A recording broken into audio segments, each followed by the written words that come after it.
All right, I'd like to welcome everybody to the Rutland Town Freetown meeting. I'm Dan Alker, I'm going to be the moderator, and tonight we're going to start with the school portion, which I will defer to the school board chair. Thank you very much. I'd like to bring the Rutland Town School Board portion of Freetown meeting to order at 6:03. Please everyone stand for the pledge. Pledge allegiance to the flag of the United States of America, to the republic which stands one nation under God, indivisible, with liberty and justice. I'll take a motion to approve the agenda. Make a motion to approve the agenda. By Jeff, I would like to just add approval of the budget under the Freetown meeting budget information. And with that addition, all those in favor? Aye. Aye. Motion passes. I'd like to hand things over to Lewis, the finance manager, for to discuss the budget at hand. Oh, sorry.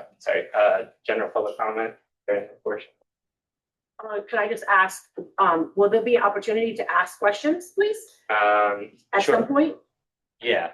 Perfect. Well, I can move the general. That's what happened last year. We had comments at the beginning or at the end. Right, yeah, So because I don't know what the budget looks like, so I don't know what my questions are yet, but I'm ready. Thanks.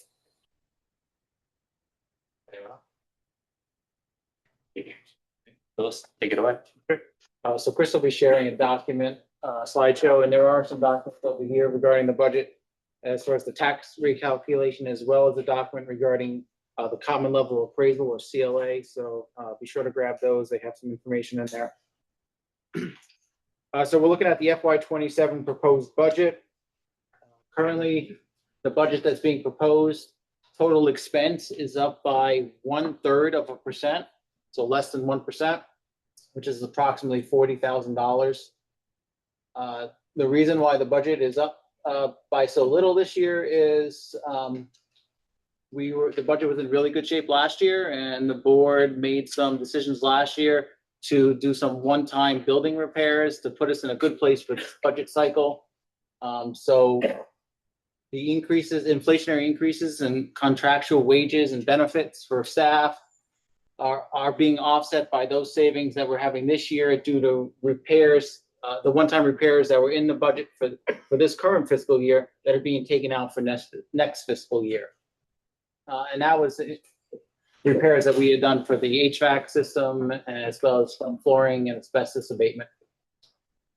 Additionally, there's some decrease in secondary tuition because the graduating class, the 8th grade class this year, is a lot smaller than the 12th grade graduating class that's coming off. So we pay for 9 through 12. So the ones that are moving on to secondary tuition is a lot smaller class than the ones that are graduating that we no longer have to pay for next year. So educational spending, that's the amount we have to raise in property taxes. It's a calculation of our total expense, which we just talked about, minus any local revenues. Local revenues or anything other than property taxes, such as tuition payments that we receive for students that are outside Rutland Town that are coming and participating in Rutland Town, as well as interest payments and grants we receive, any other state or local revenues. So education spending right now is up by 2.6%. And the reason why education spending is up by that amount as opposed to the expense, which is less than approximately 1/3%, is because we have less one-time revenues. So in FY26, we used a large surplus. It was approximately $424,000. This year, we only have a surplus of $265,000 that we're using to offset taxes. So that reduction in surplus, since it's less, is increasing the amount we have to raise to cover the budget.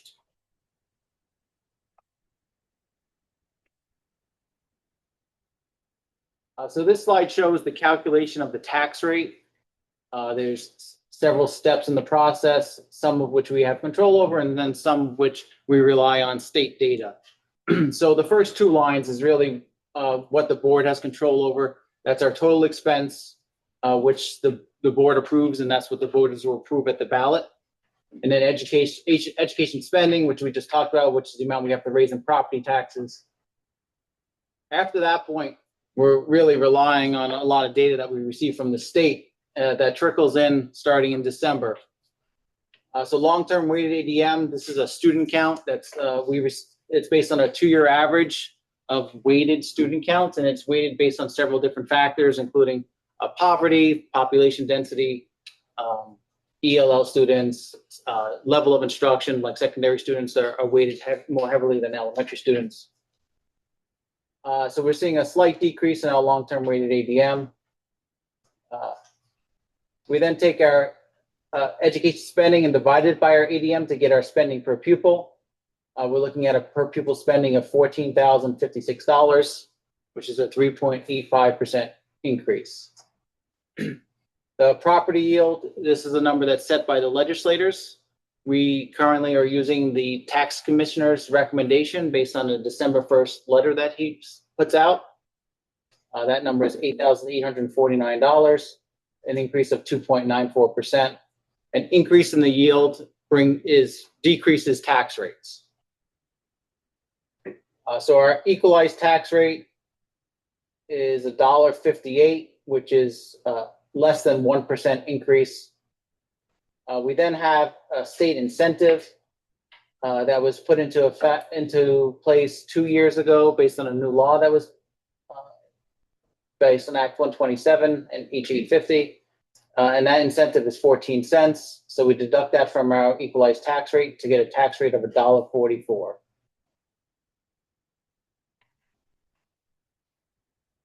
So up to this point, tax rate is looking pretty good. The last piece of the calculation is to apply the CLA. The CLA is common level appraisal. It compares the fair market value of your home to the assessed value of your home. When the two are equal, CLA is at 100%. But as the prices of your homes increase and so the fair market value increases over the assessed value, it drops the CLA to account for that and it increases your tax rate. So for example, and the document that's over here explains the whole process, but since school taxes are equalized across the state, and to make it fair, they want to make sure that all towns and all taxpayers are taxed evenly. So if your values of your homes increase and you haven't had a reassessment, then they need to raise the same amount of taxes that you would if you had a reappraisal by increasing your tax rate. Over the last 3 to 4 years, home values have skyrocketed across Vermont, in pretty much all towns. So we've been seeing drastic reductions in the CLA, which is then driving up tax rates. Last year, the state put in place a new calculation to help increase the CLAs by putting into effect a state adjustment factor. So even though you're looking at a CLA in FY26 of 100%, that doesn't mean the assessed value and fair market value are equal. That is an adjusted CLA based on that adjustment factor that the state put in place last year. But as you can see, the CLA dropped by 14.43%. So that means the value of your homes in Rutland Town on average increased approximately 14% last year. That increase in home values is raising the adjusted tax rate to $1.67, which is a 22% increase. Slide. This graph shows the tax rate over the last 5 years. The orange line represents your actual tax rate, and the green line represents just a trend line. As you can see, just looking at 2 years ago, the taxes were at $1.57. Last year, you saw a steep decrease in taxes, and this year we're going back up. That was a one-time dip. But if you calculate the average increase over the last 5 years, it's a 5.3% increase. And if you look at just the last 3 years, it's a 3.5% increase over the last 2 years, the average increase. It's 11 cents.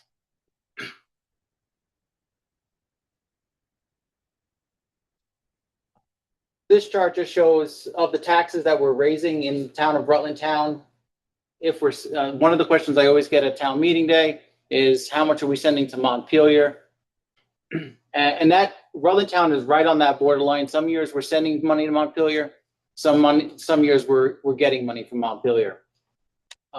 So for example, in 2 years ago in FY25, we were receiving, actually we were sending 444.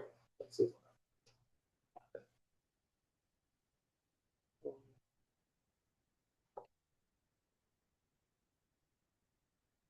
So in FY25, we were sending 444,000 to Montpelier. That's when your tax rate went up significantly. But last year we received 665,000 in taxes. So the state sets the tax rate.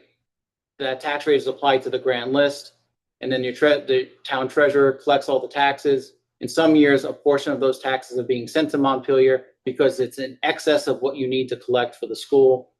So that was the case in FY25.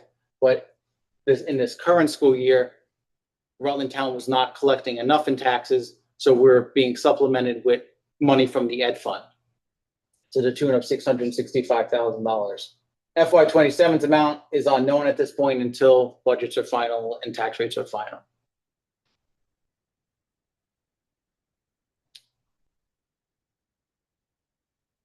That is all of the budget data. If there's any questions or board comments.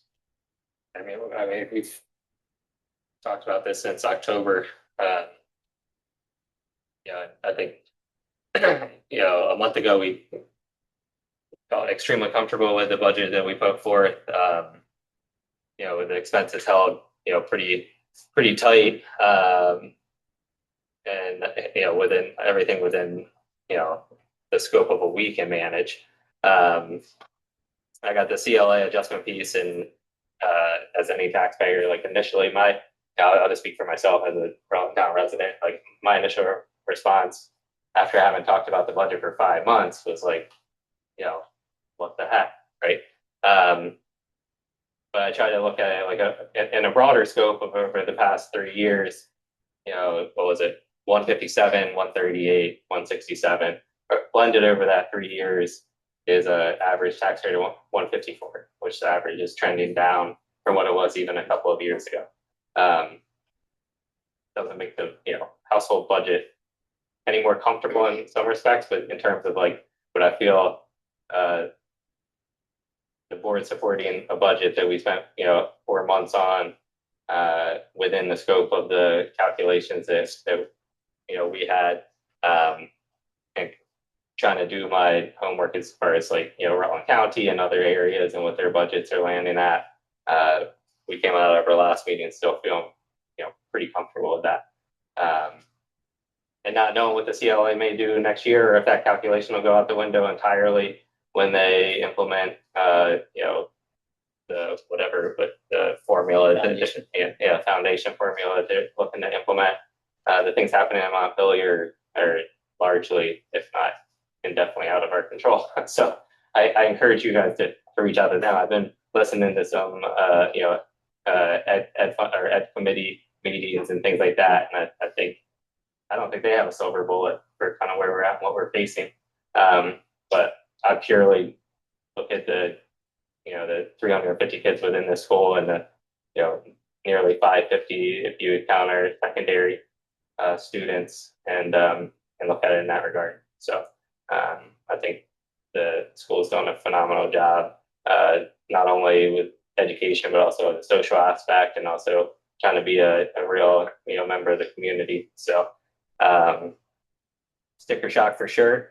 But like I said, if I try to look at it in a grander scope of a few years, and not what the calculation might change, within an 8-month period. Any board, Jeff, do you have anything to share? Oh, we were just really feeling great about this last board meeting. And we bring up CLA and all that stuff. Got a little wind out of our sail, that's all stuff. That to me anyway. looking at much bigger increase than we originally thought we would have, so we'll just have to deal with it, I guess. People in Montpelier, I'll say it again, are not doing their job up there. Every town in the state of Vermont is going to be hurt.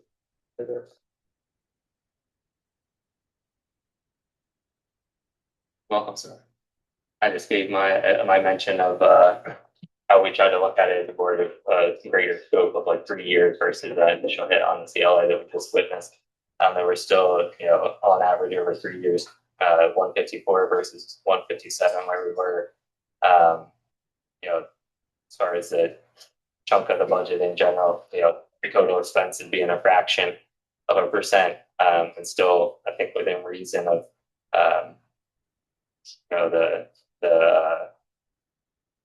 the ed spending factor and things like that. Things are out of our control, and if we make immediate rash decisions on those, I think it's maybe a worse spot. So you can join in on that conversation if you have anything to share or any thoughts on that, or I can welcome the public if they have questions first. Sure. I'm sorry I'm late. Okay. Well,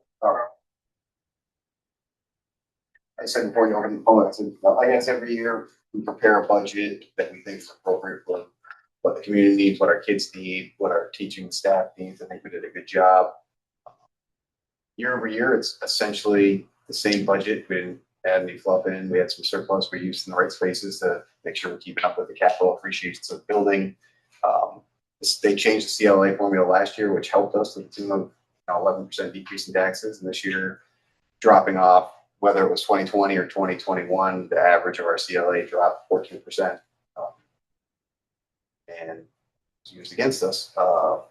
It's really hard to consistently build a budget for what we need when the formula changes year in and year out, since they haven't made any decisions in Montpelier on how they're going to restructure the state and cut some of the waste. So we pragmatically take an approach of what does the school need, and then you found out in January, here's the new formula, and here's what's going to happen. I don't think it's fair to the staff, to the kids, to try to react every January to whether we get a benefit or not a benefit, depending on what property values are, who they're trying to get to pay for things to drastically change your budget when it's the same amount of kids. And we do have to prepare for a large cohort of 8th graders coming down the line, or We had 52 that graduated last year. yeah. So 7th is a big class too. Yeah.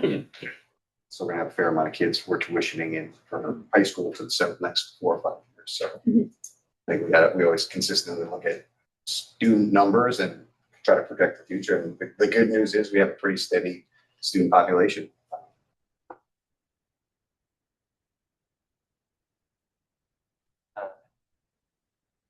I will open that word up. Yeah, sure, please.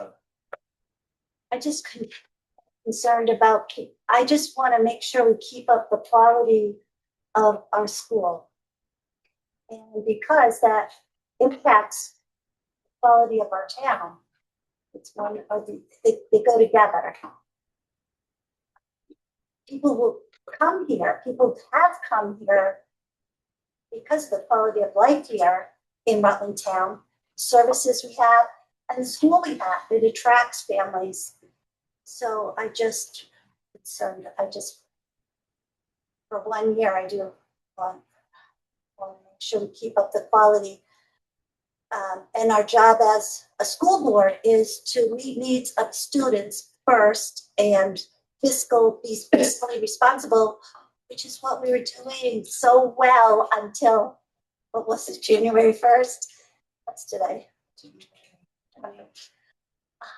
That took us by surprise. And it seemed to me, as just a regular person, a financial person, that we have to pay for our services, and it either comes from our appraisals on our homes and businesses, or on our tax base that is set. I mean, it has to come from somewhere, so. it's- Everything works out for the best.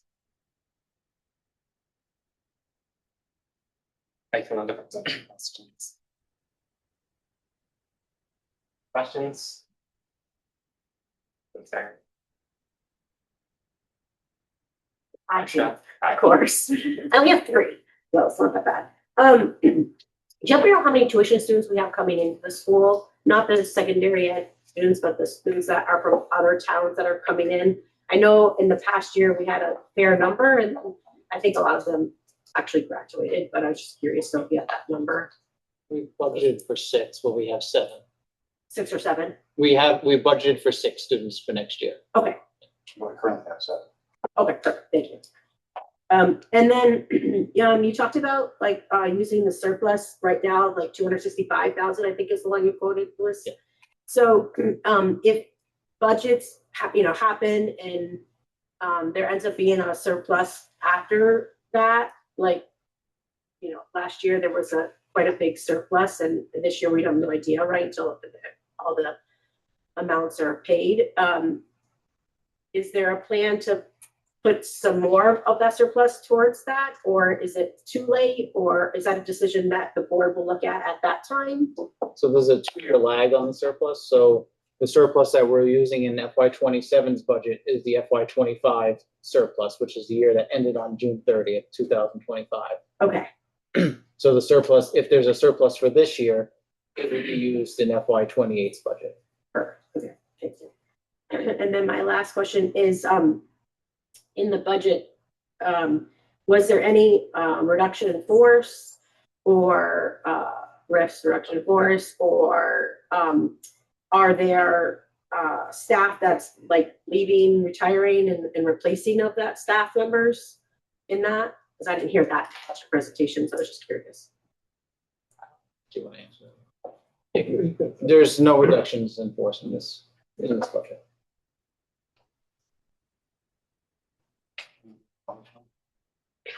It's not funny. Okay, and then replacement of staff, and like, is there a plan to replace staff if they are leaving? Or is that, like, if a person is retiring, is there, I don't want There were to. no budget cuts in this. Yeah, I don't No wanna- staff, no staffing cuts in this. no staffing cuts? So the current staff number, if it's 50 people, it's 50 people for the next year, Yeah, I mean, right? I'll speak, I don't feel like I'm out of turn here, but I guess this is from my perspective, right? Like, if it's just generally like in scope of like saving a penny or two on the tax rate, right? Making a decision like that. I think we've seen the challenges of finding quality teachers and staff, right? Period. And I also don't feel that what is happening in Montpelier is it's going to make that pool any deeper, right? Like if someone's going to make a decision in education in the next 2 years, are they going to choose Vermont over New Hampshire, Massachusetts, or New York, if they have the choice? So when we said earlier about making, maybe short-term decisions, whether it be staff or programming or anything like that, it doesn't seem like the most practical choice, so we're really trying to do our due diligence not to do so.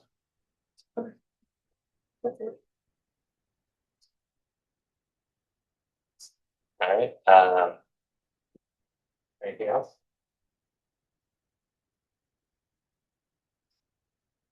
All right, well, that's our, Do you know how many kids are coming in this year? Kindergarten?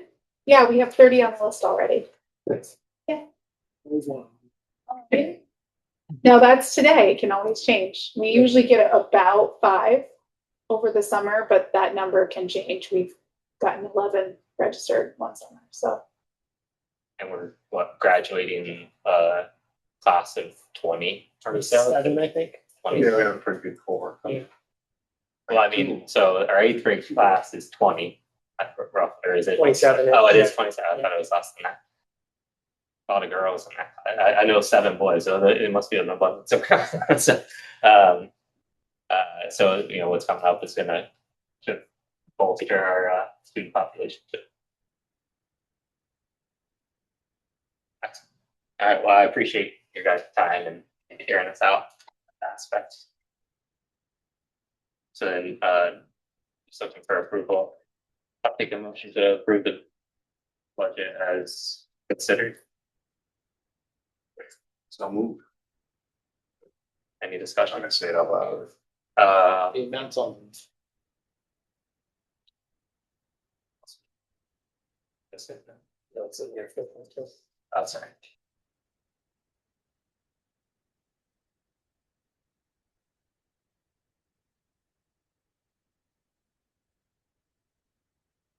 A motion that the Rutland Town School Board approve budget to expend $11,580,760.44.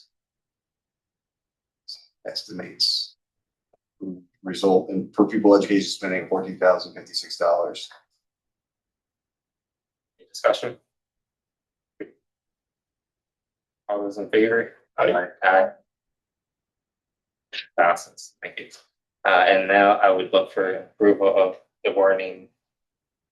It was just read, for the budget for town meeting there. Looking for a motion to I'll make a approve that motion. particular warning. Send orders. Any discussion? All those in favor? Hey, Aye. Passes. I will take a motion to adjourn this portion of the pre-town meeting. motion to adjourn? Those in favor? Hey. Aye. Thank you.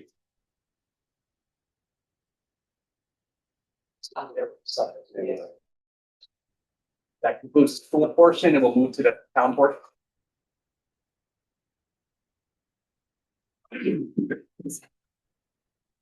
What?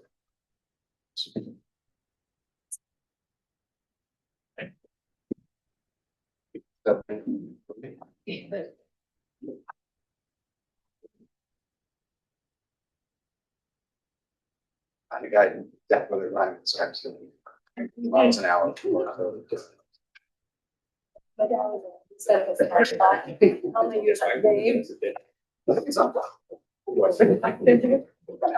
would turn like, yeah.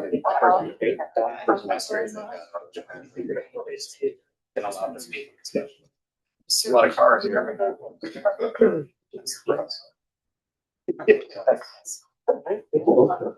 Hey, Jeff. There's two. Oh, sorry. All right. Okay, take the tape. We ready? We're ready. All right, now I will start by reading the warning. So the Rutland Town warning, the legal voters of the town of Rutland, Vermont are hereby warned and notified to meet at the Rutland Town Elementary School on Post Road on Monday, March 2nd, 2026 at 7 p.m. to discuss Articles 1 through 23. At the close of business, the meeting shall recess at 7 a.m. Tuesday, March 3rd, 2026 at the Town Hall in Center Rutland for voters living on the west side of Route 7 and the elementary school on Post Road for voters on the east side of Route 7. The vote by Australian ballot on Articles 1 through 23 inclusive.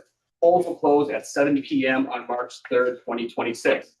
I will read the articles one by one. If there is somebody that's going to speak to them, they can do so at that time, and then there will be some time for discussion.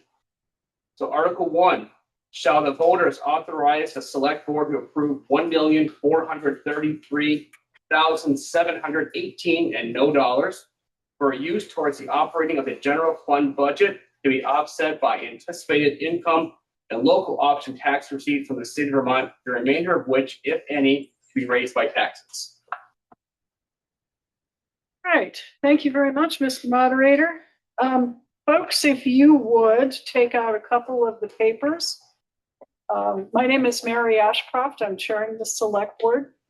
And with me tonight are Sharon Russell, Mary Ashcroft, Kurt Hathaway, Joe DiNardo, and Matt Getty were all the select board members who have put together these budgets. In the audience are folks who are going to speak to their budgets. This is something a little new we're going to try. Tell us if you like it.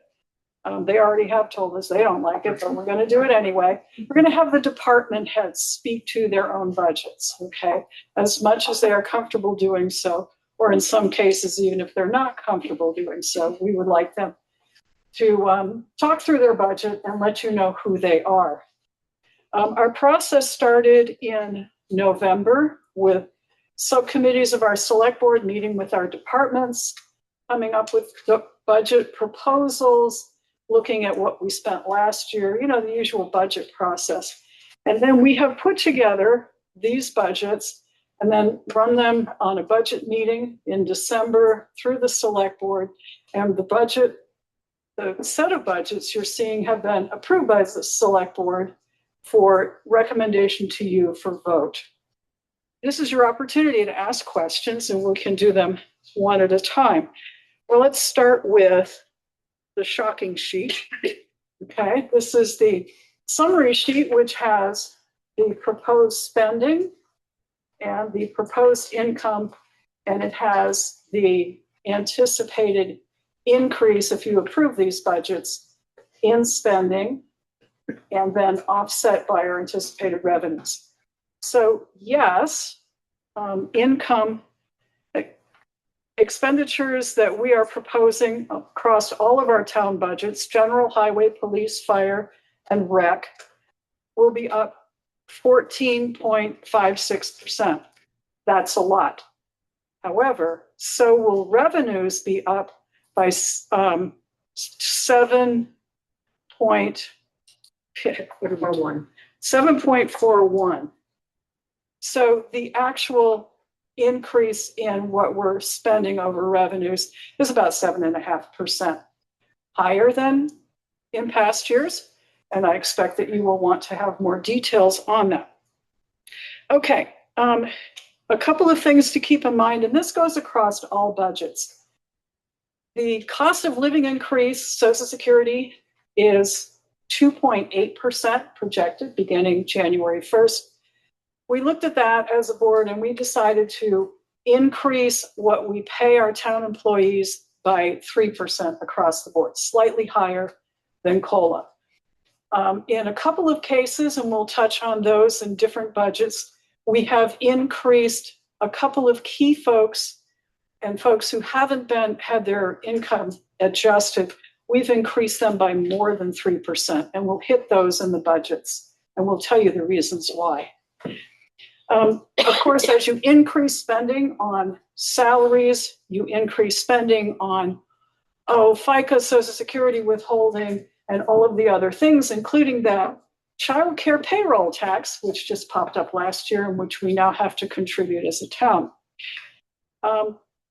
Health insurance has also gone up, and this is a good benefit we offer our employees. And because of that, but we did do something more. There were big increases projected, but we, as a select board, instituted a policy of allowing employees to opt out of our health insurance coverage and go on their spouse's plan and then receive half of what we would be paying otherwise for them. They get it as increased income to them. So that is a slight savings to the town, so that did reduce what we are paying in health insurance, but it still is an increase overall over last year. Okay, now on to the general budget. Let me just double check and see if I've hit the highlights. Okay, let me talk first about, I get the fun part. I get to talk about revenues, and then Joey's going to explain why we're spending so much. So a couple of places where income has gone up for the town. Thanks to the efforts of our delinquent tax collector, we have strong recapture of taxes that haven't been paid. Don Chaffee has been doing a good job getting people to pay the taxes, and we project again $200,000 income coming in. That isn't an increase over last year, but it is a good, strong revenue stream. Interest is up, and we're projecting about $80,000 more in income for us due to interest this coming year. Our transfer station is generating a little bit more in coupons. And the big factor that we've decided to increase is on page 2, about a third of the way down, our local option tax, our 1% tax on rooms and meals and sales and use. That has been performing strong enough that we're increasing our anticipated revenue to $1.4 million. So that's up $100,000. Could we go higher? It's been strong enough this year. Maybe we could, but we don't know what's going to happen beginning July 1st and that whole coming year after that. And remember, we're trying to guess, in a way, what's going to happen in about 6 months from now. Okay, so we have stronger than last year anticipated money coming in. And I think now I'll give this to Joe and he can start running through, remembering that we're going to be calling on department heads in town clerk's office, for example, would be our first one, to explain their portion of the budget. Okay, Joe. Excuse me. So we'll start out, we have the usual stuff, as Mary indicated, the Social Security goes up as pays go up. So this year it is level funded, so we should be okay. The new child care contribution is level funded, as is the select board salaries. The town listers, we have a decrease there due to a change in personnel in the lister's office, so that will be slightly different. We have an increase in the town clerk and town treasurer. Those both line items went up a little bit according to our 3% increase. Does this reflect the increase that we voted the one time? It does. And the increase on top of that as Yeah, well. so the board voted to give the town clerk and town treasurer $1,000 increase for each of those items plus the 3%. The assistant town treasurer and town clerk, that has actually gone down. Long time town assistant clerk and treasurer Sue McGee has decided to retire, and Deborah Hall is going to be filling in and taking her position, and we adjusted her salary accordingly. We move on now, town administrator Bill Sweet, and we added a one-time increase of $2,000 to his salary. Bill has been taking on more and more roles for the town, and we felt that was necessary. And so his salary has gone up that amount plus the 3%. And these numbers will all take effect on July 1st of 2026. Board of Civil Authority is up slightly, ballot clerk slightly. Office help salary, this is for part-time office help that Carrie may need to call on at any time. And we've put an amount in there to allow her to hire personnel, that will help her out. We are now get down to the health officer's position.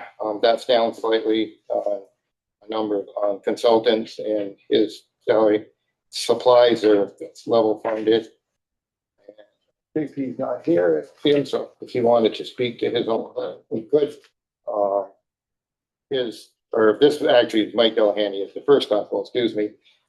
His salary has gone down slightly to $7,000. And then we move on to the second constable, and JP is our second constable, JP Fagnet. He does the majority of out there doing traffic and other assistance, and his salary has gone up slightly. The supply got down a little, level funded on vehicle hours. First constable equipment is level funded. First constable supply level funded. First constable vehicle level funded. Second constable equipment went up. And I don't remember exactly what JP, there was a particular item JP was looking for that we. Federal reimbursement.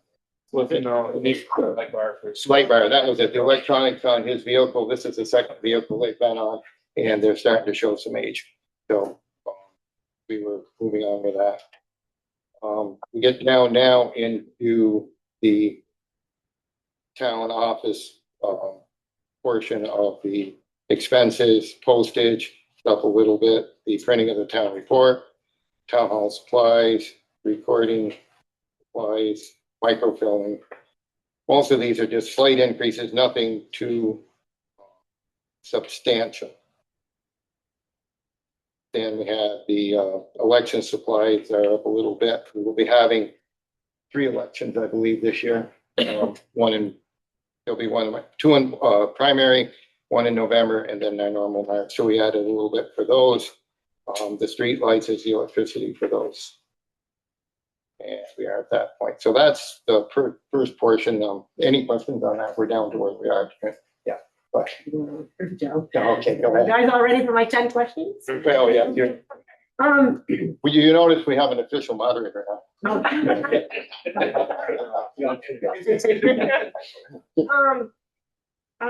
on that second page for town listers, Joe, you mentioned like there's a change. Does that mean there's something less town? Or just, there was a decrease in the budget, but you mentioned there was a change in the personnel. I didn't know if that means we're having less listers or. Yes, Marcia Choppy, this will be Marcia's last year. And I don't believe anyone is running against Marcia. Okay. I don't know. So We have to anticipate filling 3 positions. So if no one runs, we appoint, and then that person runs in either August or November. So we have to anticipate it, but because they would be new folks, the amount that we're paying per hour would probably be down. So do you currently have 3 people right now? Yeah, but not 3 full-time. yes, No, right. Marcia's considered full-time or fair, and then the other 2. She's on a replacement. So, and the whole history behind that is, in years past, we used a consultant, outside consulting, to do our personal property taxes. That consultant retired, so last year we moved money from the consulting line to the lister line. We weren't sure what the workload was gonna be for the listers during that time. But now that we've gone through a year of the listers doing personal property, we were able to decrease that labor down because they ended up taking it on and really didn't spend much more time at it, so. And then down a little bit further, it talks about office help salary. Can you explain that a little bit to me? Like, what is this office help? Is it in the town clerk's office? Pretty much, yes. And It's people on staff that just come in, or are they there every day? Or? so we have had 3 persons in the town clerk's office. 2 of them have retired. And now that leaves us with 2. So we may, and this will be up to Carrie, she may be looking for some part-time help and have someone that would come in and help them on a part-time basis. She's done this before. Okay. And if they deem at some point that the 2 of them can't handle the workload and we do have to hire someone, we needed to have funds available that would be there to hire somebody if it would need to be part-time or full-time. And this would get us started. Right. And then I just want to ask this question. I apologize. Actually, I'm not sorry, but the town clerk and town treasurer is the same person, right? Yes. But it's like almost like it's 50-50%. Is that kind of what it is? But it's not full-time position, half and half. Is that? Yeah, right. Essentially, it's almost like that. 30,000. If you look on your ballot when you vote on March 3rd, Yeah. they are separate elections. Separate. And I don't believe in my time here as a voter, I've ever seen this, but in reality, you could have 2 different people in that office. They are separate elected officials. Right. So there is that one person there, and then you have the assistant to the clerk and the treasurer. Right. In that one office. And so this office help is that 3rd person that might be in there to help. And the town administrator is something completely different. Bill works for the board. Right. That's right. And he does all the legwork to the board, and he does the 911 stuff and a number of other, how many, Bill? Commission work. Yeah, so Bill does, and that's a kind of a job that like, oh, well, we'll just give this to Bill. You know, so, but those are his functions. So, That's all I have right now. okay. Thank you. All right. Thank you. So we are, down. Larry's not here, is he? No. Yeah, Larry's Here, where are Larry? You want to do yours? Yes. Okay. However you want to do it. Yep, perfect. I didn't see it. Okay. Transfer station.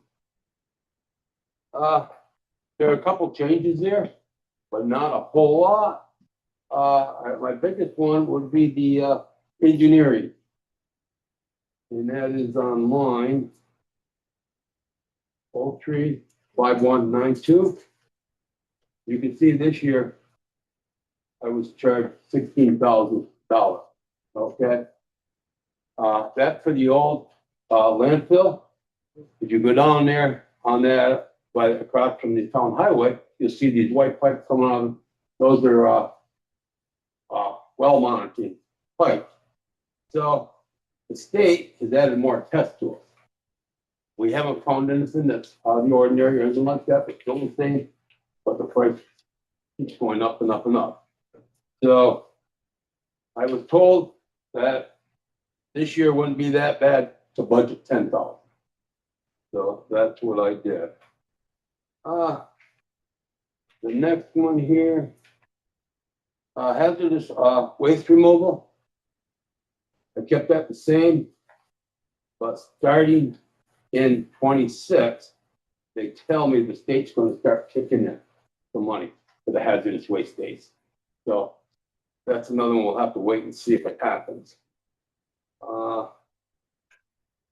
Food scraps. Food scrap, they just keep going up and up and up and up. When we first started this, I was paying $100. Now I'm up almost over $300. Okay, we don't charge people for that. Food scraps are entirely free. Same as the recyclables. And if you can see that one there on line 035199, I jumped that up another 1,000 because I'm not getting nothing back on recyclables. I have to pay. That costs me money. So between the transportation and what I pay to get rid of them, there's the 11,000 right there. Hopefully, it'll start coming around again, but I don't see anything happening anytime soon. My budget altogether was up about 7% from last year.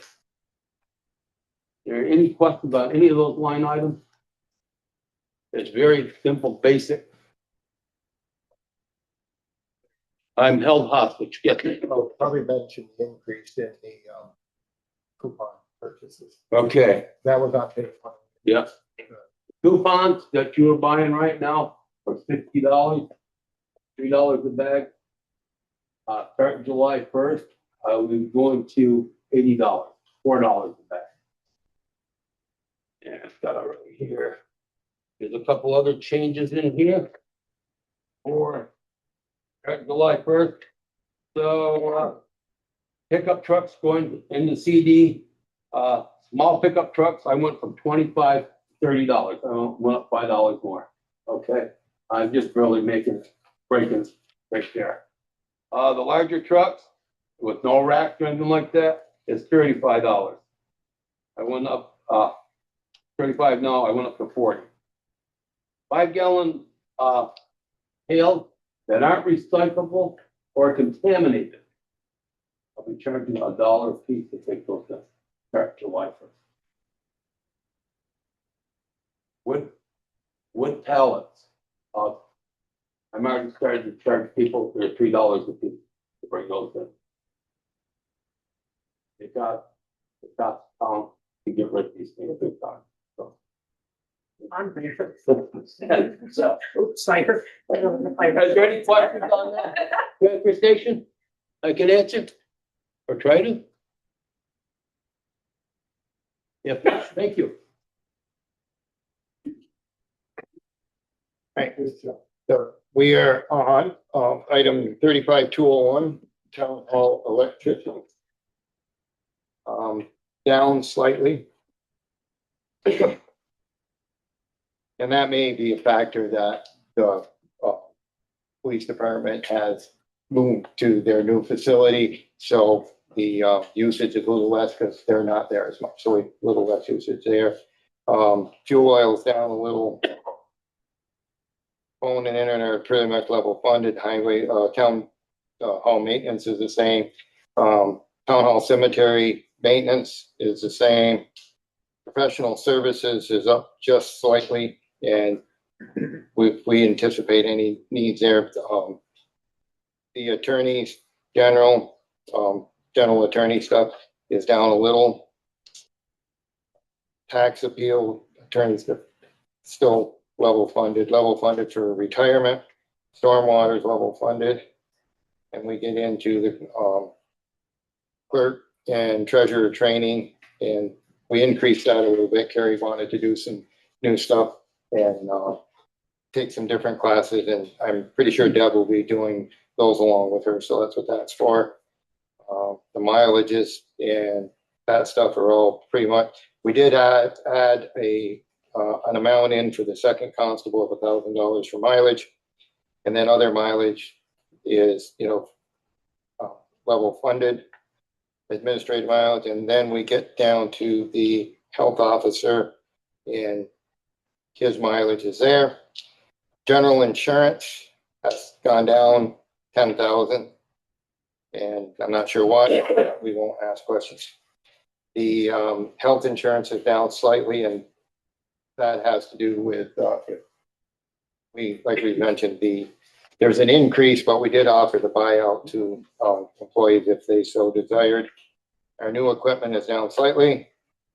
Copiers, that's the rent and maintenance for our copiers.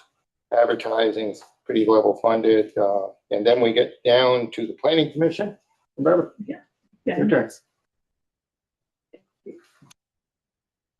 Planning commission, it's the 035-260s, except for the pound keeper, which is a 268. It's a little unknown right there. So we've got, we don't have a whole lot. We don't spend a lot with the planning commission, but we need to keep up with a few things. The legal fees are for town attorney when we need his help. We're doing a subdivision ordinance right now, so we've had to use quite a bit of his time there. So that's gone up from 3,000 to 4,000. We're asking. The commission dues, this is the Rutland Regional Planning Commission, and that's holding steady. You can see in years past it was less, but they went to a new system and they're charging by population. So 4,000 roughly equals to the number of people we have in town. Planning commission salaries are the pay that we give commissioners, and that's just going up with a 3% cost of living. Planning commission miscellaneous is what it is, $500.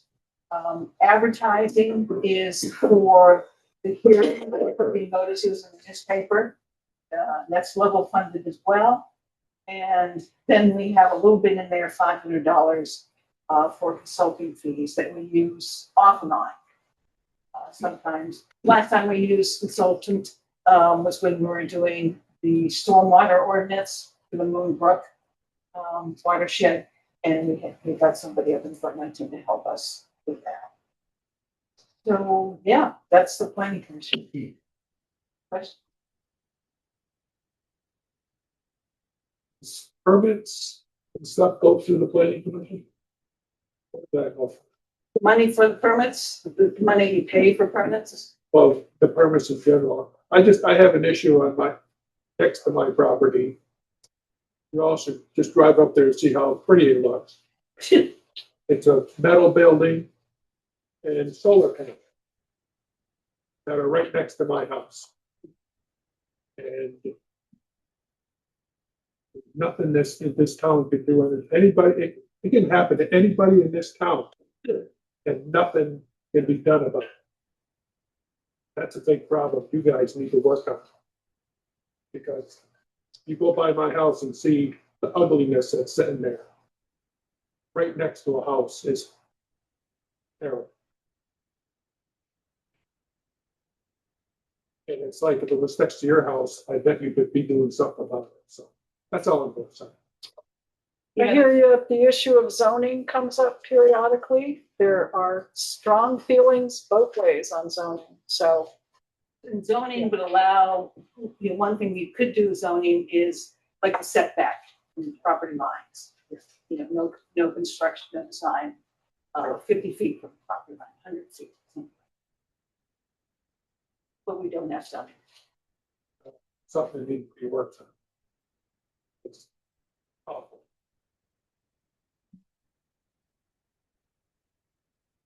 Okay.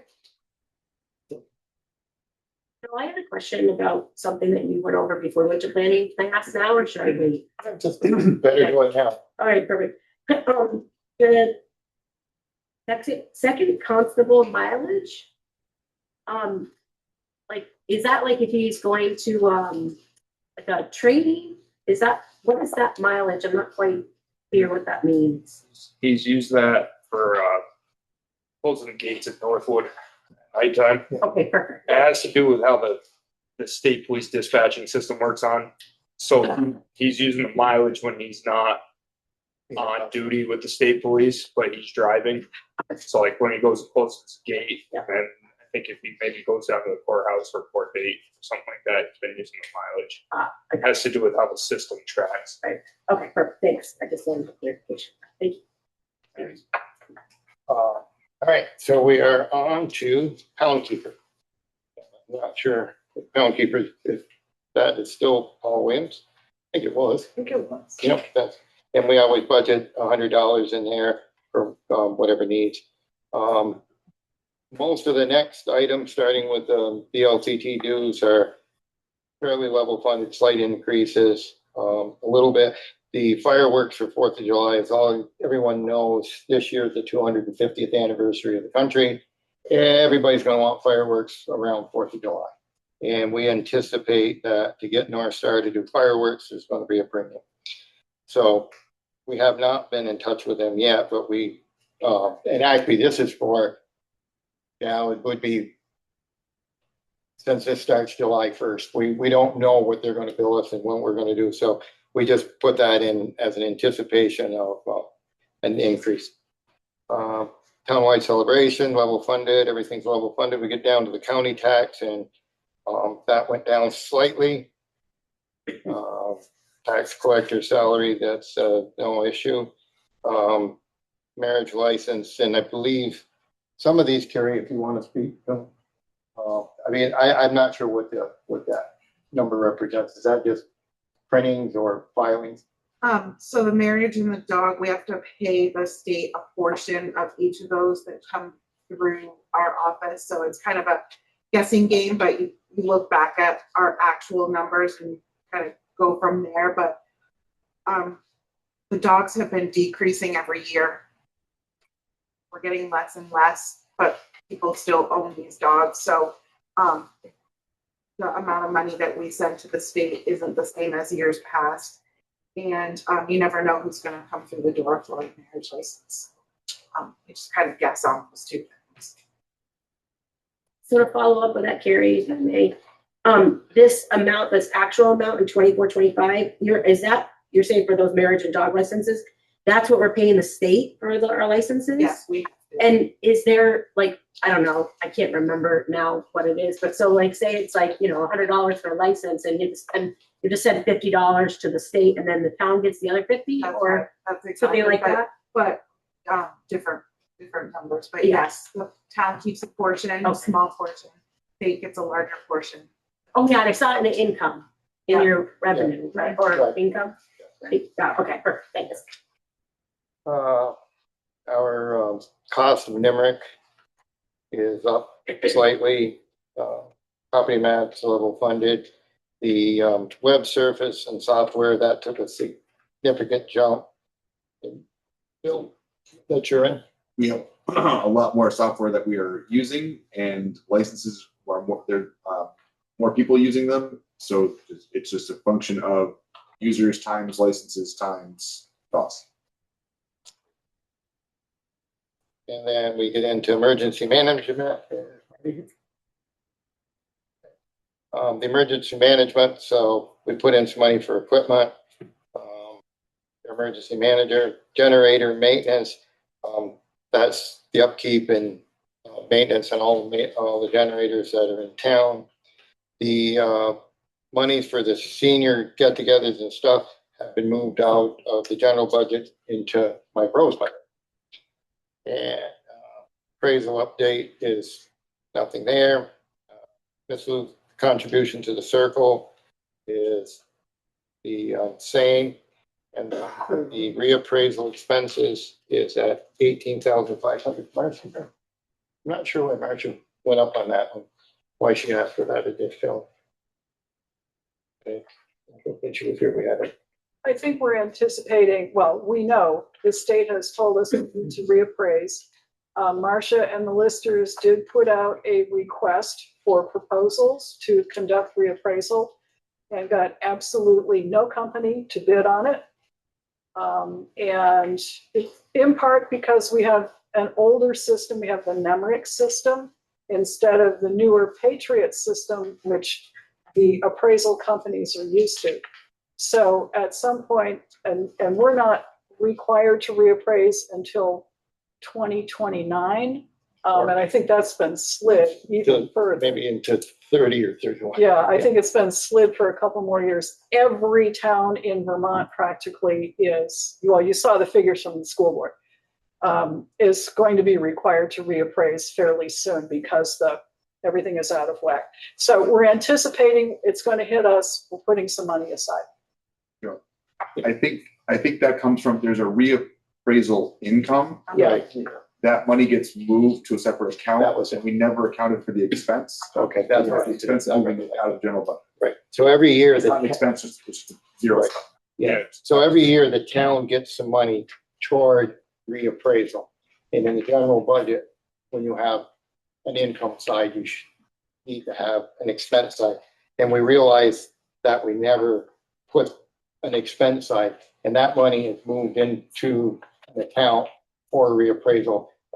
And it'll be in the town report with the balances. And the purpose of that is the state gives the town money based on whatever criteria they use. I'm not sure exactly what that is.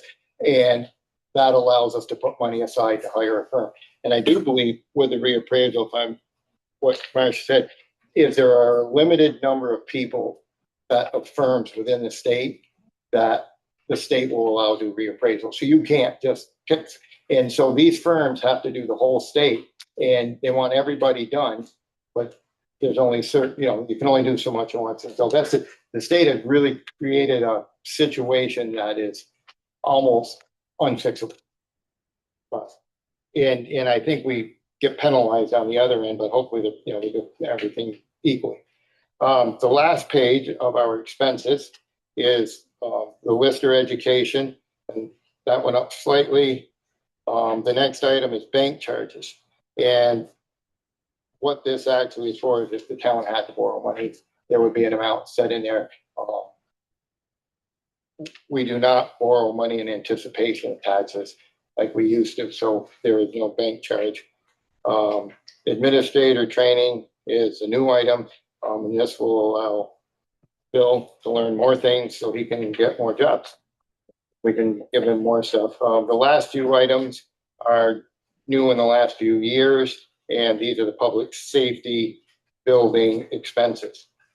We are coming into not quite a full year, well, will be a full year as of February of this year.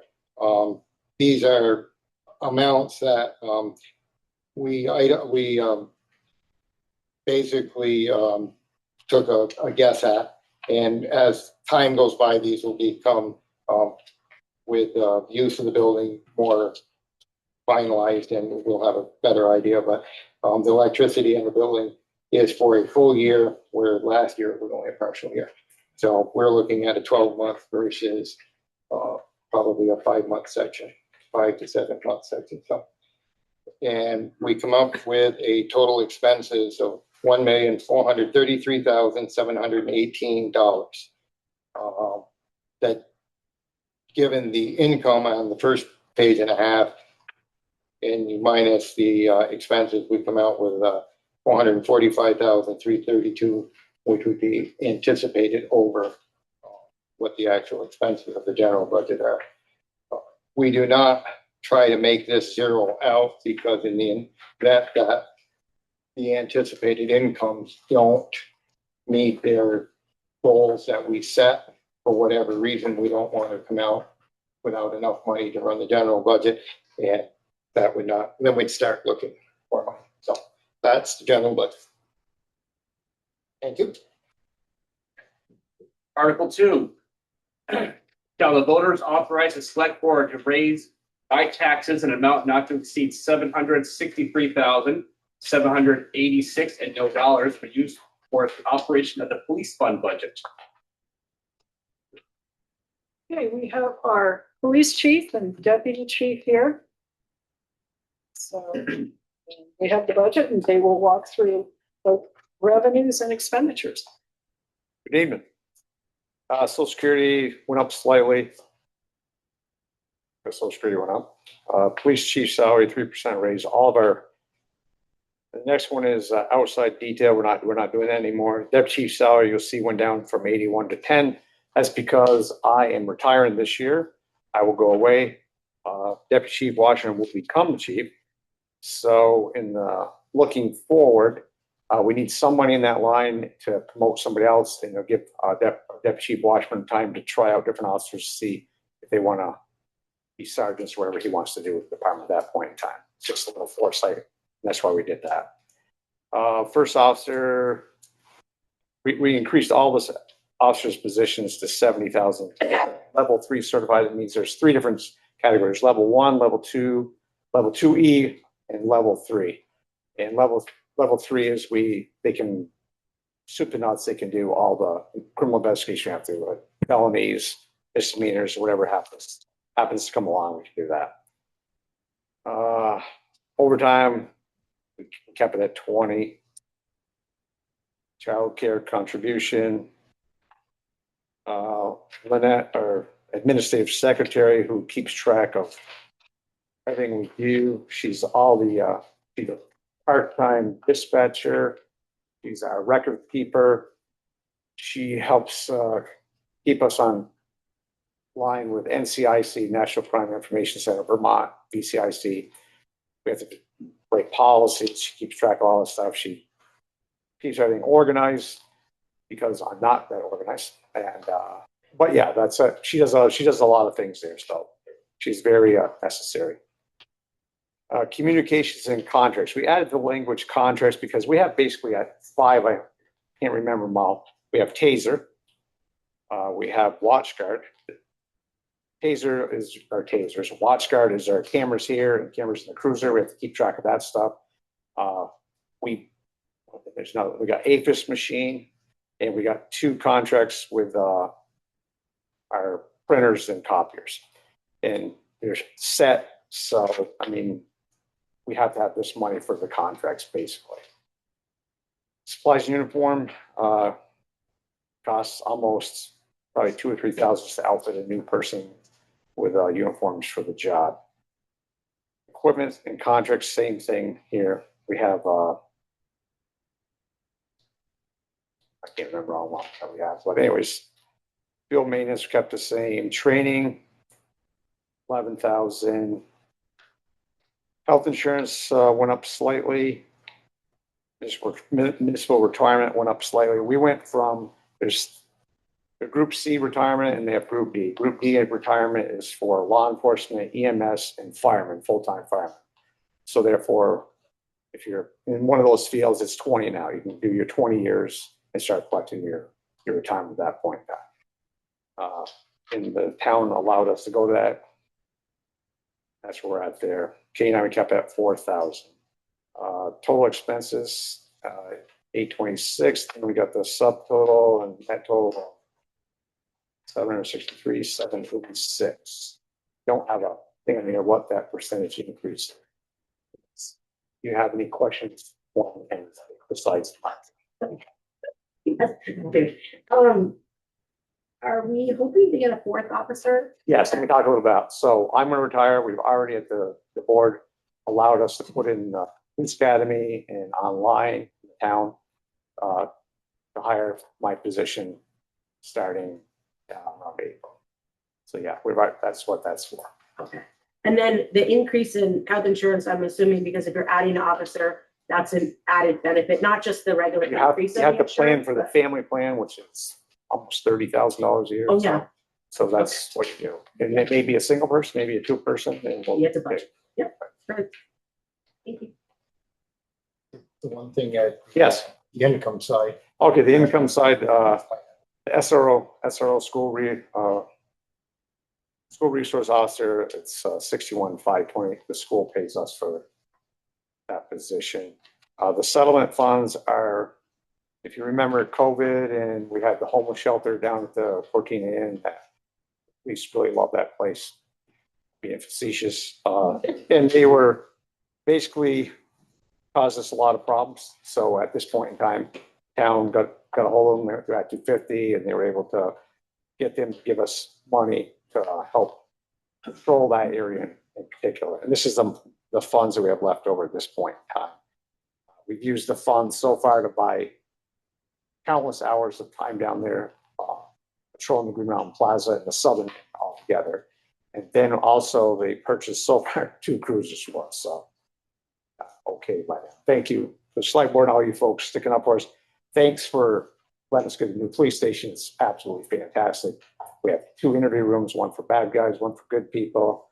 We have a holding cell for those people that need it. We have interview room for the nice people. We all have offices, big patrol room. We have an APHIS machine. If anyone needs to get fingerprinted, your town resident, I think the select board is, they want us to be able to do the town people for free. That costs us like costs you guys 22,000, plus it's another $3,000, 2 or 3 grand every year for maintenance on that machine. Yeah, we really thank you for letting us do this. As fire department have been great to us. We get along really great most of the time, I think. Can't say anything to me anyway, so really appreciate those guys too. And you guys, thank you very much. Any more questions? All right, Article 3, shall the voters authorize select board raised by taxes an amount not to exceed $1,211,866 and no dollars to use towards the operation of the highway fund budget.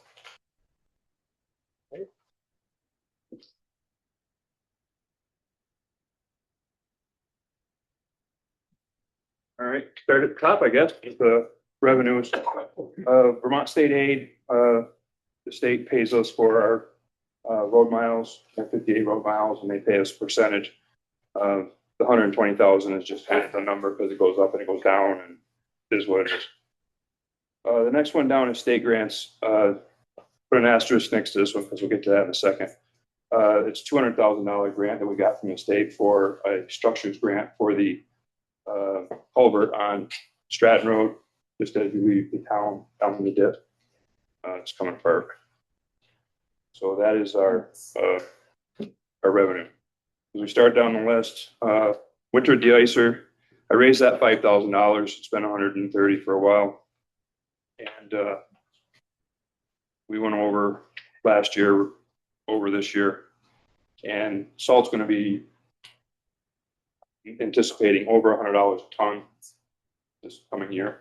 I got it for 95 this year, but it'll be more next year. Bill funded a bunch of stuff. Come down to new equipment. It's 045026. So we're looking at trying to be a little bit more proactive with our winter response. So we're looking at putting up some weather stations, kind of like the state has, but not quite as fancy. Those stations are like 15 to 30 grand. So I found a company that they own the equipment.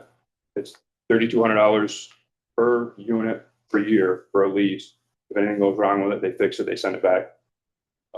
And we got a discount for multi-units and multi-years. So that came out to $14,000. So that's the increase there from the 2000 to the 16s for the weather stations. And then we go to 2 lines down is 045028 culvert replacement. This is where the asterisk comes back in. That line goes up to 350,000 because that is the culvert replacement on Stratton Road. So 200 of that 350,000 is the grant. We had to show that 200,000 so that it plays out down through the list. So the engineer's estimate on the culvert is 500,000. We got a grant for 200,000. That means we got to come up with another 100 or 300. So the original for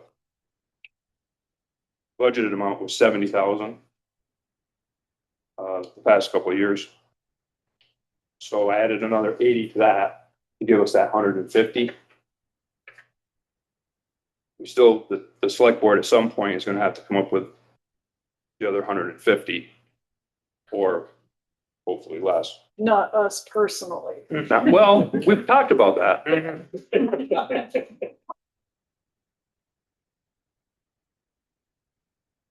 So that kind of drives this budget in an ugly way, but it's work that has to be done. Retreatment, which is paving. I increased that from 250,000 to 300,000. That was 300,000 back years ago. I think it was around 2021. It got reduced to the 250,000. So I'm just trying to get it back up there so we can, again, everything costs more these days. Slide down the line, then we get into the Social Security, municipal retirement, health insurance, all that stuff that everybody's already talked about.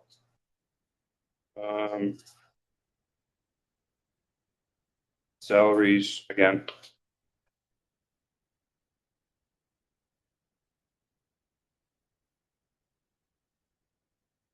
Equipment maintenance, equipment vehicle maintenance.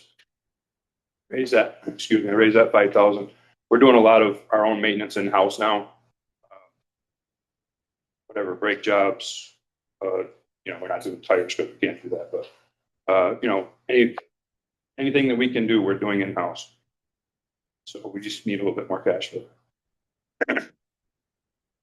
For positions, building maintenance. So this one's a big one for me. I raised it $2,500. For those of you that don't know, I worked for the city for 18 years, and they live and die by deferred maintenance, and mostly die by it. And I just don't want to get placed. I mean, we're in a nice building, and I'll keep it that way. And that's where we are. Yes. Dave, your de-icer line item, it's not keeping up with what's actually costing. Why don't you just up the amount each year now? The max your expenses. Because that'd be a huge increase. Somewhere. Yeah, I mean, that would, like the last couple winters, this winter and last winter were brutal. Next winter might not be. So that's why my thought was to just kind of increase it a little bit at a time. And I kind of went easy because I know that this culvert thing is going to be huge on the bottom line of this thing. So I tried to increase everything as little as possible just so that it didn't get worse. It seems like there's a lot more niggly storms. Just Oh yeah. there aren't much, but they still need crews out. Yeah, we've been out 30 times this year. Middle of January. How much is asphalt now per ton of place? Or what was it last summer? It was 84 in place. For top. 84 and no, 84 for base, 86 for top. 84 and 86. I just wanted to ask, so we have you obviously as the road commissioner and 3 full-time people, is that correct? Correct. And then like during the winter, you contract out to help plow We do. roads Yes. for the, Right. and that's that winter contractors or whatever it said. Okay, thanks. Why do you think you need weather stations? I live 40 miles away. Trying to keep track of all of this stuff from 40 miles away gets kind of tricky sometimes. It was an idea that I came across one day, and I'm like, this is kind of neat. It would really help us to be able to see what's actually happening on East Pittsburgh Road, because as you know, how many microclimates? There's 5, 6 microclimates here. Be nice to know what's happening on Creek Road and what's happening on East Pittsburgh Road in real time. It would just be, it would be helpful. It would help our responses. Is the public allowed to look at those, weather stations? Look at it? Yes. Okay. You have to buy, people, I'm not sure what the word is. Licenses. So, yeah, It was unlimited to add people for that one. Hmm? Pretty sure it was unlimited to add. maybe it was that one. I've looked at a couple different ones, so that one might have been. The other 2 hours away, you can't figure out what's going on East Pittsburgh Road and, without driving around on a Saturday morning. They are linkable to, right? What's that? They're linkable to, if other towns have. Yes. They Yeah. can communicate data between other of the same stations around. So if Westmoreland had some or any other towns, we could kind of know what was going on. Or anyone else in the area using them other than the state? States are quitting. They're a lot. They're way bigger, but the only ones in the state of Vermont are Bristol and Dover. Yeah, love And we would look at Glens Falls. Yeah, and then Glens Falls and That's our, Saratoga Springs is the other one in this. You know roughly how many tons of salt we purchased so far this year?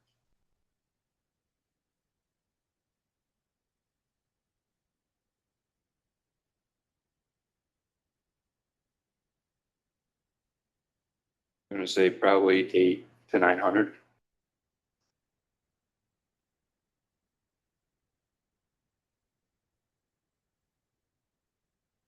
Anything else?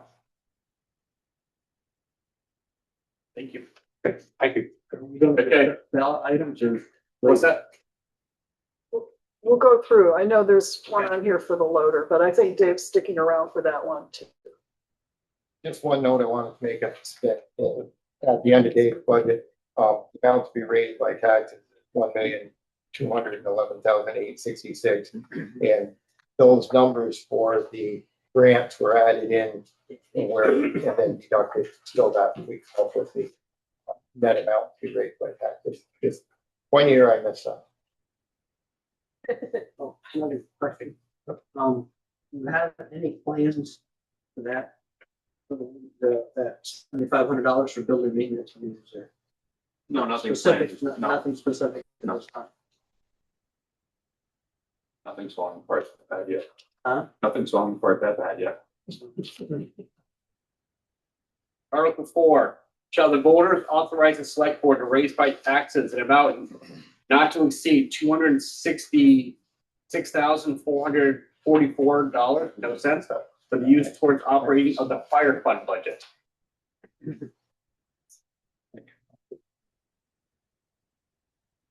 Fire Chief Chris Clark.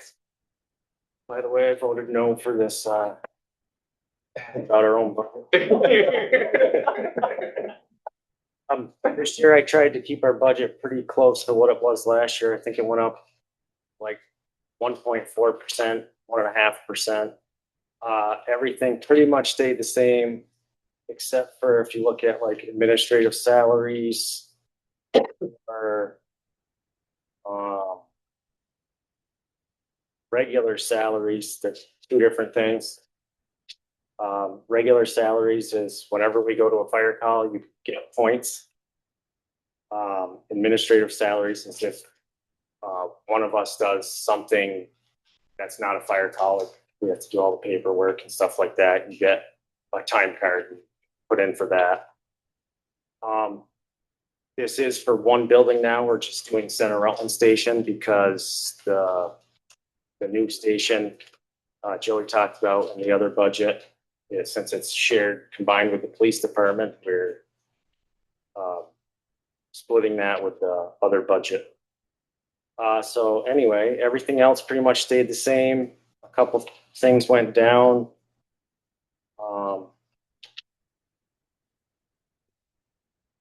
Daytime call response, that also went up with the 3%. And what that is, I don't know if everybody knows about that. If we go on a call during the day, Monday through Friday, between 7 and like 4:30, we actually get paid for it, trying to get more people to respond to calls. So we don't just have 1 or 2 people. So that's pretty much it. If you guys have any questions, let me know. You guys can see all the numbers correct. Marsh, you got anything for me? It's okay. Hold on. Waiting all day for this, Marsh. Anybody else? Your telephone and internet, is that a separate system from the police department? You have one. It's separate, but there's two lines going in, one each side.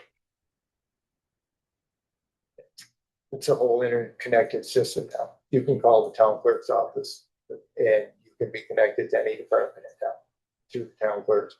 All part of the, is it through Consolidated Bill? Yes. Yeah. Bill did endless amounts of work to get this set up for us. And it allows you to dial one number and you can get the non-emergency, police, fire. It'll dial the backup, and it dials every, you can go through one. So this phone and internet is, I believe, for center station, right?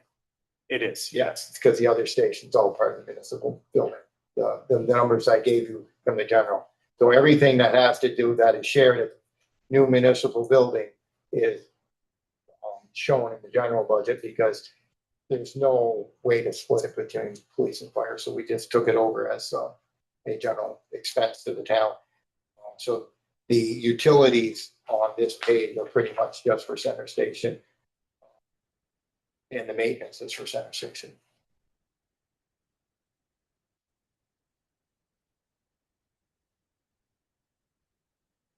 The chief will be back up here, don't know this, to address the $0.25 increase in the depreciation account, but that's later on the ballot. Wait, Yeah. I might be home. Good job, Chris. All right. Thank you, Chris. Article 5, shall the voters authorize the select board to raise by taxes an amount not exceeding $570 be used towards the operation of the recreation fund budget? Mike Rowe, our town rec director. Good evening, all. How are you? You are ready to stand up and stretch? Yes. Been down long enough. Chris, by the way, that was impressive. Okay, you want to do mine? Because that would be great. So looking at mine, as far as income that were proposed, we have been seeing an uptick in our participation for our sports programs.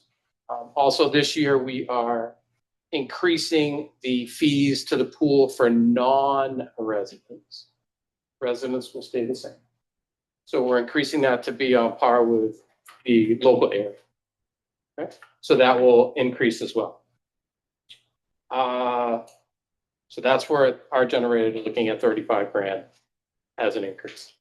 Moving down to our expenses, again, the 3% raise.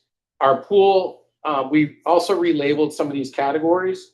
The 5013 lifeguard / pool staff, you'll see that that's increased. We increased the lifeguard salary, money for the lifeguard salaries, because as you know, minimum wage went up to almost $14.50. Plus, we're including an assistant aquatic director who will be in charge of during swim lessons and when our groups are in. Also, the goal is that this person will be certified to certify lifeguards. It's becoming very hard to train lifeguards, especially with what happened with the city rec department and the YES plan. So we have a person that is a former head guard at our pool and a town resident who is looking into and going to take the course required to recertify our lifeguards and or to certify lifeguards so that we don't have to worry about that in the future. Now, that'll either happen soon or as soon as we're able to find the courses for this person to do that. So that fee is included into the lifeguards and the pool staff. That's why that went. We took that out of maintenance labor. We're also hiring somebody for Dewey. As you know, Chuck Hall was our longtime person there for a while. He got ill and was unable to, and I filled in for the year.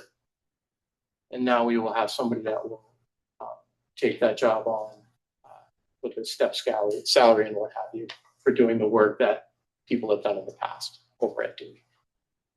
So that's why those have changed theirs. Umpires and referees, it's hard to find people, so that's an increase. Obviously, Social Security, electricity, telephone, internet, nothing gets cheaper anymore.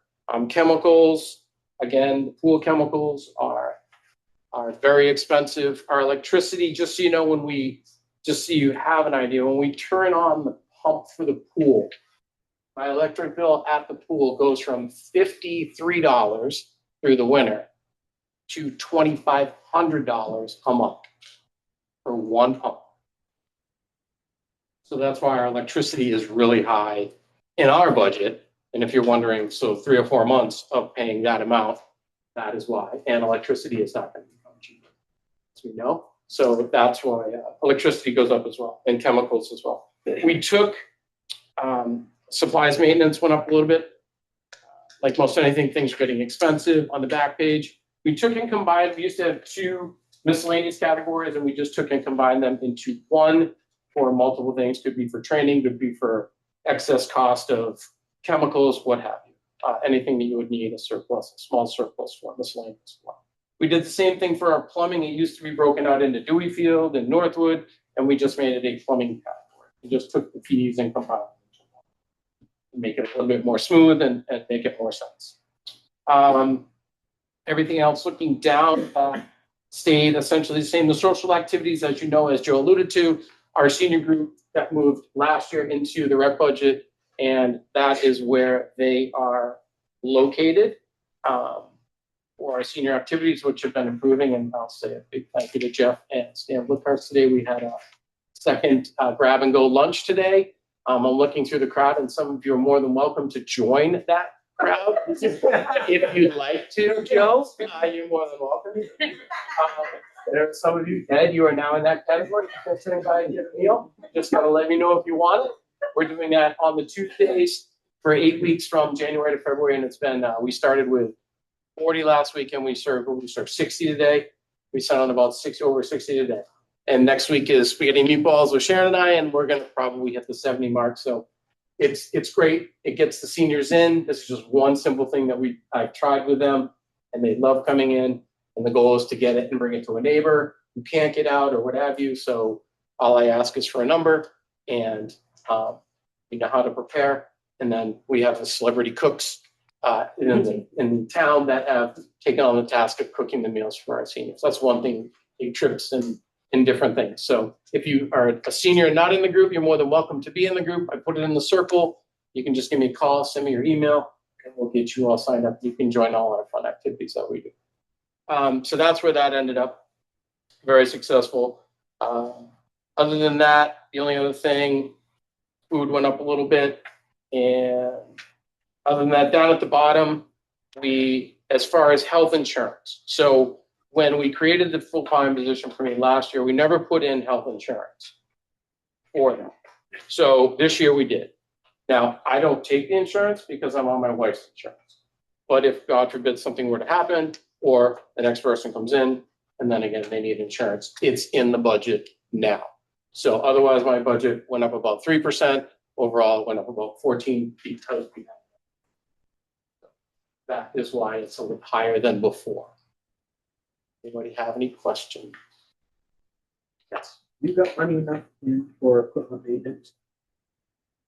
You've got one lawn now it's old, you're still running. Oh, it's running. Yeah. They're all running. The great thing is, as you lost the motor and your tractor. Well, the tractor. Is that highway or is that? Well, so that's a funny thing you mentioned that. So your nephew there went and we got a deal We were planning to pay for it out of both depreciation accounts. We got a deal. He went and worked a deal with United Ag, and it's going to cost us a third of what it would cost for dropping in a brand new motor for it. And so then we should be all set with that. As far as maintenance, you started when I moved along as far as sharpening blades and stuff like that for my simple machines. Dave and his crew has done that. That is on my list to learn how to do the spring so that I can end up doing that.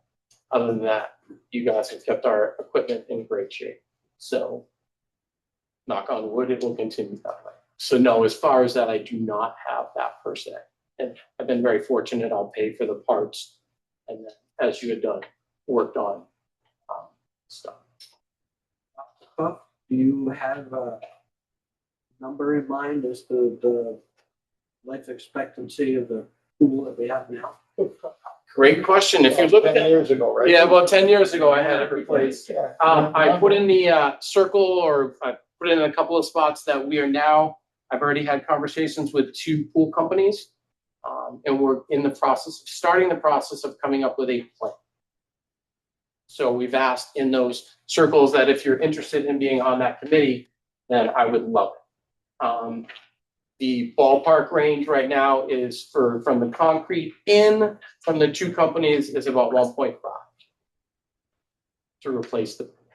Completely dig it out, replace the pool. That doesn't include upgrades to the building or building a new pump house. We did pretty much determine that it will go in its existing place because everything is already there. Electric, water, everything is there. So it makes sense in talking with those 2 companies that rather than building it in a different spot, we would have to put up a whole brand new building, run in water, run in electric, run in everything that's going to new septic, new everything. So that's kind of where we're at. We're in the trying to get plans so that when we get people involved, we can start moving forward and then start planning.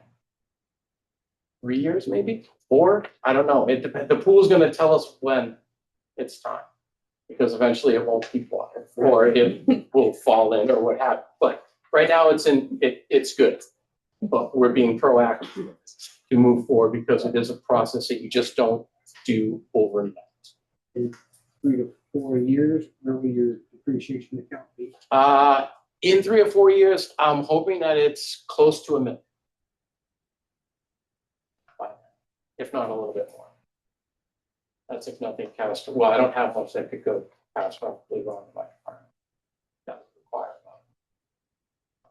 It's the pool catastrophic fail now. Yeah, if the pool catastrophically fails now, and in conversation with the companies, when the city built theirs, and that took 2 summers, and we housed them those 2 summers. One of the things I have with the conversation with 2 pool companies is that, okay, you can start a little early. You can start like the 2nd, 3rd week of August, but I can't miss a season, and they essentially have it down pat with that one. So we should miss a season as well. With what we're going to do. So that was a positive thing here. But then again, Mother Nature does control climate. That makes sense. But yes, I am in the process of moving. So if people want to help out, love to hear your thoughts on what you kind of want to design. The blueprint, the footprint is already pretty much there.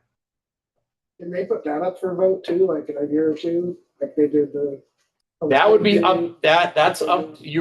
That's up to them. Once I find information and be like, okay, because it's essentially once we have a plan, like Chris, once we have a plan, then we can then look for grants. Yep. So if we're shovel ready, then I can start to be like, oh, can I get a grant from here? Can I get a grant from there? And then we can kind of move it a little bit quicker.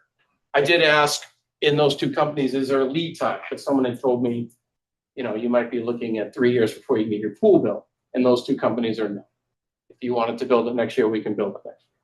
So that's a positive thing too. So again, we're in the infant stages. Some of you were around when it was built the first time. A little bit different this time, but same kind of process. So if you're willing or wanting to help out, please just reach out. Because I'd like the community input on what it will end up looking like in the end. Anybody have any other questions? Just a quick point, Chris, one of the reasons when we went to bond for this McKinley Avenue Public Safety Building, we did a 10-year bond. so that we would have it paid off, hopefully in time, if we needed to add a bond to help with the swimming pool. We clear it out of the way, because centers should be paid off. It's close, but, and fingers are crossed, but that's what we were hoping for. I mean, the bonus part is that with the depreciation fund that you guys voted on a couple years ago, we've increased our depreciation to reduce the amount that we would have to borrow in the end. And if we go to bond, we have to go to the voters. Yeah. Yeah. Good. Thank you. There is Sorry, I'm getting tired, I'm sorry. It's a lot of today. some nonprofit, if there's students speak to these, no. Article 6, shall the town of Rutland raise by taxes an amount not to exceed $535 and no dollars for support, for supporting the work of Vermont Center for Independent Living for the year 2026. Article 7, shall the town of Rutland raise by taxes an amount not to exceed $670 and no dollars for the support, towards working, I also had a long day at school. Take your time, take a deep breath. Yeah. For supporting the work of the retired senior volunteer service for the year 2026.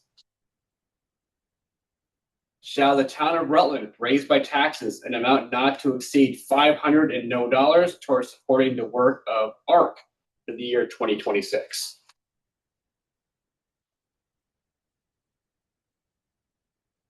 Shall the town of Rutland raise by taxes an amount not to exceed $1,500 no dollars for supporting the work of the Southwestern Vermont Council of Aging, Inc. for the elderly citizens of Rutland Town for the year 2026?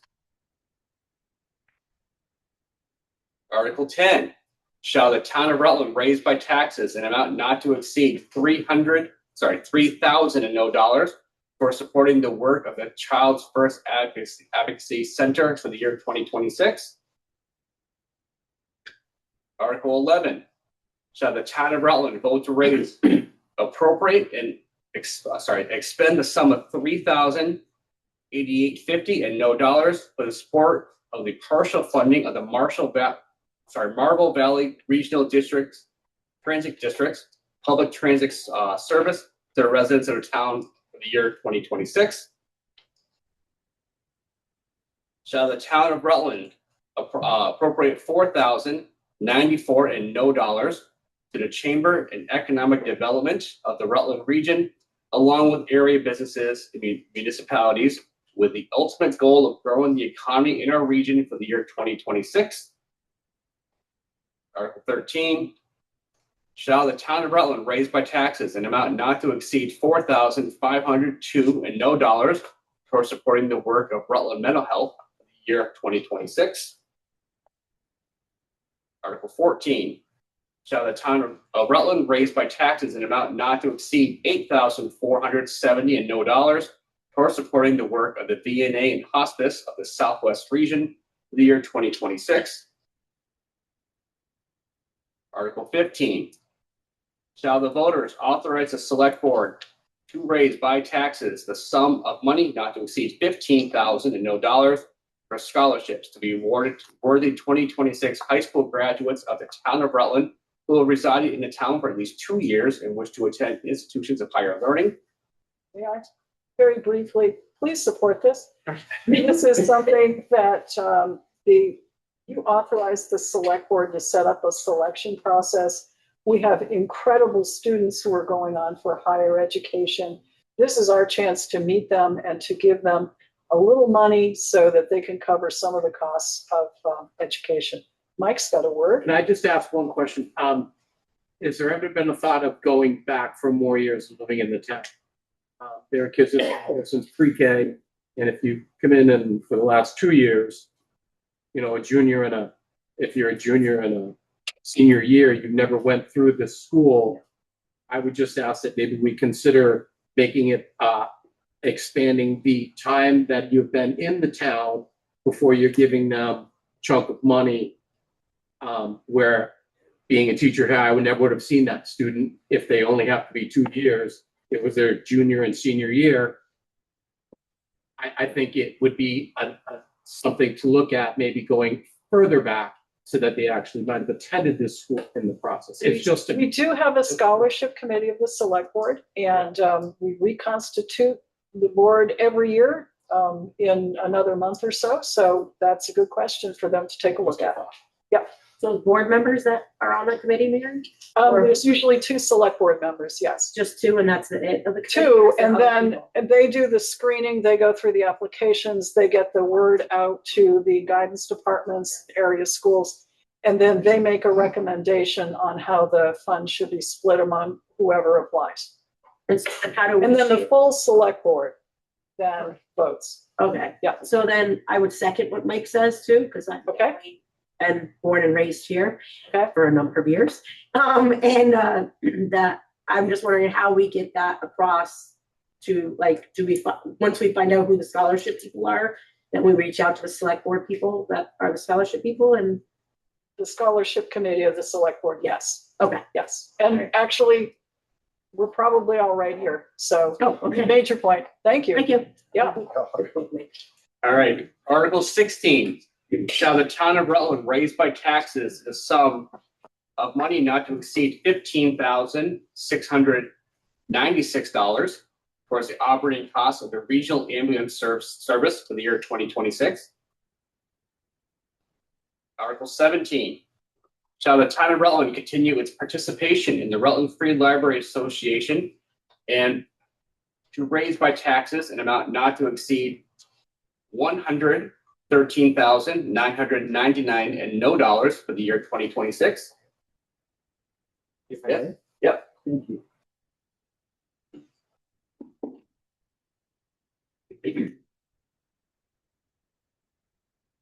Thanks, all. I'm going to keep this pretty brief. I printed out a whole bunch of our info sheets, so the details are over there. Our budget's up 3.5% this year. And different from previous years, we are not going to come close to meeting our budget. We are going to go way, way over our budget, and all that money is going to go into the building. And I hear you talking about the city deferring maintenance. We are a living example of that. But all that money is going to come out of the money that we have been saving to try to work on our new building. It's not going to come out of your tax dollars. Our money raised by taxes is almost $1 million. When you look at all of our towns, 90% of that comes from the city. And our budget for staffing, benefits, and administrative costs is about $1 million. So that works out about even. We have the Nellie Grimm Fox Fund that we're going to be dipping into to the tune of $250,000. And that is restricted. We can only spend that on materials and programs. So that's a second piece of our budget. That's a huge benefit. I don't know how libraries that don't have a fund like that get by. That was money that was donated many years ago by Nellie Grimm Fox. So that balances out. And then the third piece is the building. To make the budget balance at 3.5%, I put in a $10,000 repair line for our building. So far this year, we have spent about $30,000 on repairs, and we're about halfway through the year, so it's going to come out around $60,000.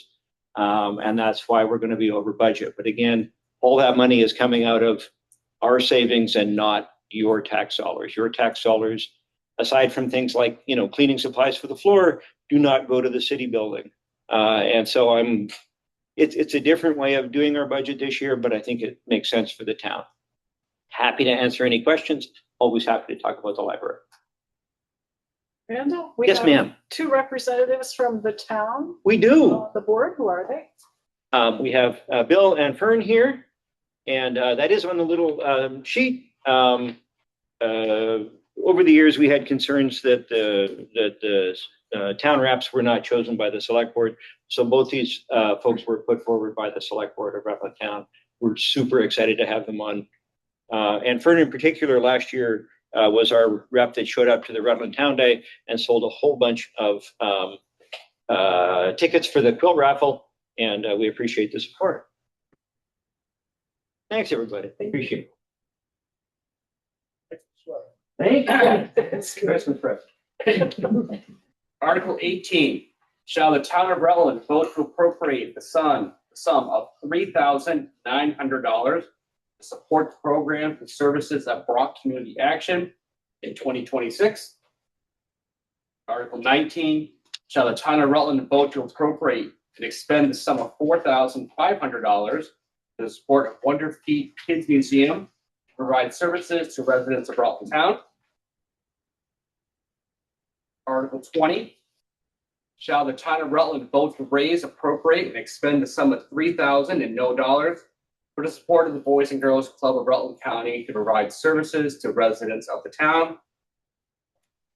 Article 21, shall the voters of the town of Rutland authorize an increase in the funding rate of fire department depreciation fund for the replacement, repair, and or maintenance of fire equipment and infrastructure from the present rate of 0.0175 per $100 to the rate of 0.02 per 100 of assessed property valuation?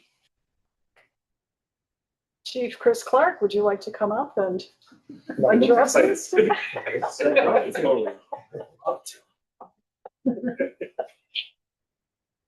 I'm just asking to raise that up a 0.25% just for future purchases. So we don't need anything now, but past everything going up, we won't have enough money for placing equipment in the future. So that's the reason for that. What we've asked fire, police, and highway to do is to produce spreadsheets showing when they anticipate having to replace a major piece of equipment. And they project it out over the years, they project the cost out, and then they compare it with what we project the income from the depreciation fund will be when the money is needed.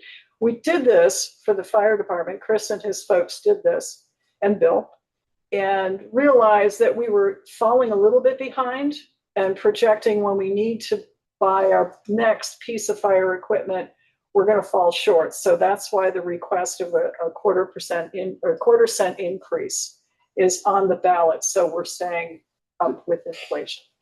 Did your spreadsheet allow for the increase in the grand list when we get reappraised? No, it did not.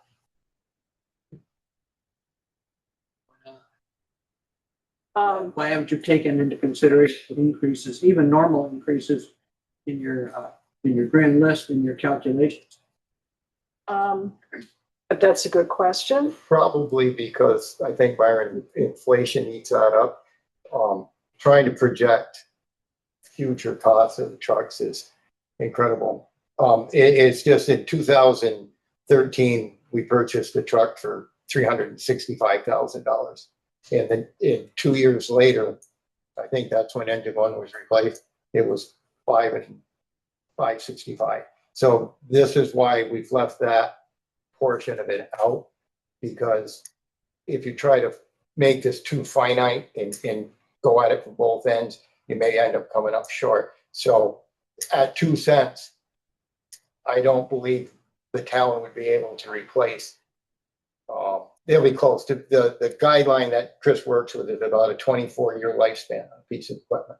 And it's just that they've accelerated to the point where it's hardly to keep up with it. Reality may be at some point that the town may have to look at eliminating something to be able to keep making these numbers work.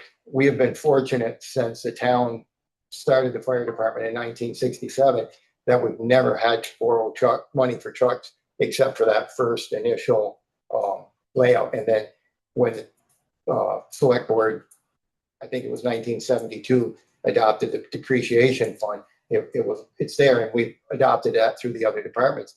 And it's kind of the same thing as when we look at the 1% monies. The last 3 years, they've been running 100,000, 200,000 over our projected amount. But we hesitate to try to increase that because I don't know, the town would be kind of against a rock or against a wall if we come up short. And if we see a significant increase in the grand list in multiple years, then we may be able to adjust it. There was one point, I do believe, where the fire department, depreciation fund actually went down.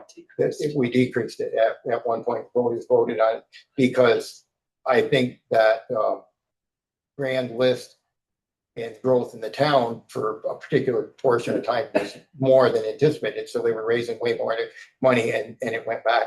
But we just, it's just any piece of equipment that we keep buying is just, there's so many, especially with fire, there's so many requirements by NFPA and it's just hard to project what a truck will cost. So he's trying to squeeze all the life out of them. Some trucks have just been replaced with pickups with nothing special, just try to keep the cost down. And I think that's the biggest thing. And I think if our grand list did show a really significant increase, then, and it was continual, you might be able to do that. But by the time you get out 8 or 10 or 12 years, that increase may be eaten up by inflation. And so we're trying not to go at it from both sides. Have you done any calculations at all? Have you sat down and just pretended, let's say this happens and then factor that all up to see what that actually is going to do? We apply it to the grand list currently. That's the answer. Let's factor in a 0.25% increase in your grand list and just factor that out and see where you're at. Be happy to take a look at those numbers. But I don't think that should stop the voters from considering. But that should have been done before we got here tonight. Well, that's the point. Byron, I think when we were doing the highway schedules, I don't think we had that factor in it. So this would be a new something that we haven't done yet.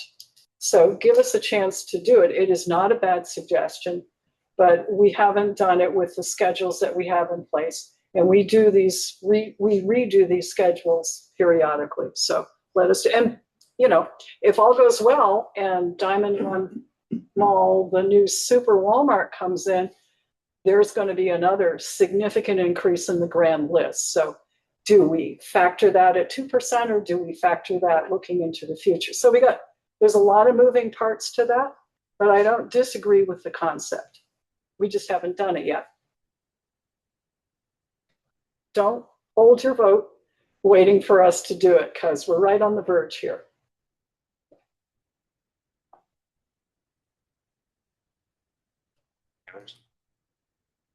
Thank you.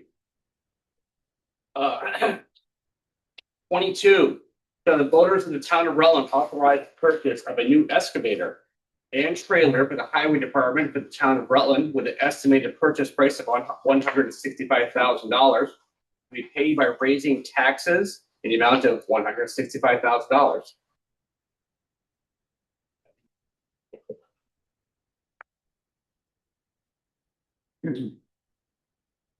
So I've been here 4 years.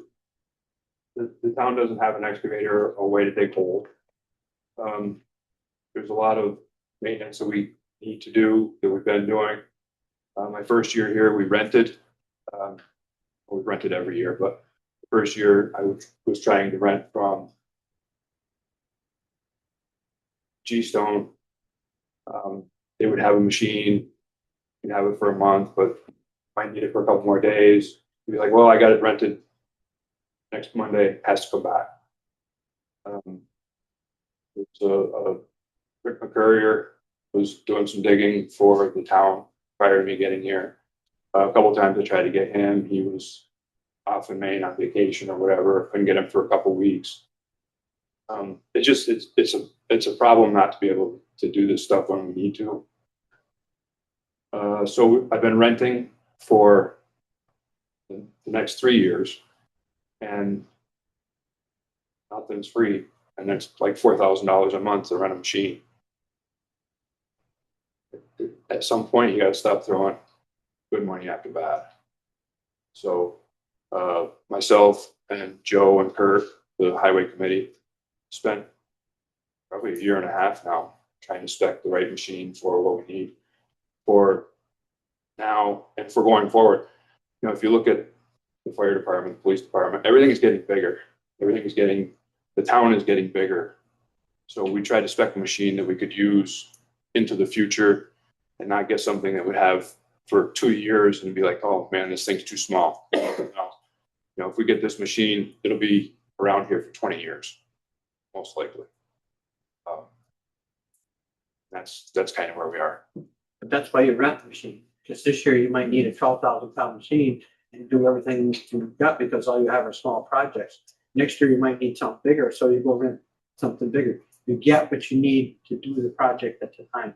The other thing you need to do is get yourself a little more organized, get your stuff done, pack your stuff together, get your stuff done. Get it done in a month, get it done in a month. But no, you don't need $165,000 to buy an excavator. I won't vote for that. I won't support it. So, this machine that we looked at is, 23,000 pound machine.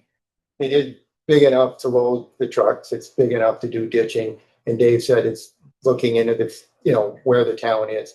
A number of years ago, Byron, you presented a plan to the town to move forward with a full-time crew and do the winter maintenance. And we start this incrementally. 7-yard truck was purchased. The road crew was increased by a third person. We've increased the road crew now to 4 people. And we are moving forward. Dave does not have much work that's hired out anymore. We're doing pretty much that plan of a full-time crew with full-time equipment. And I understand your point that you can rent equipment to the size of the project.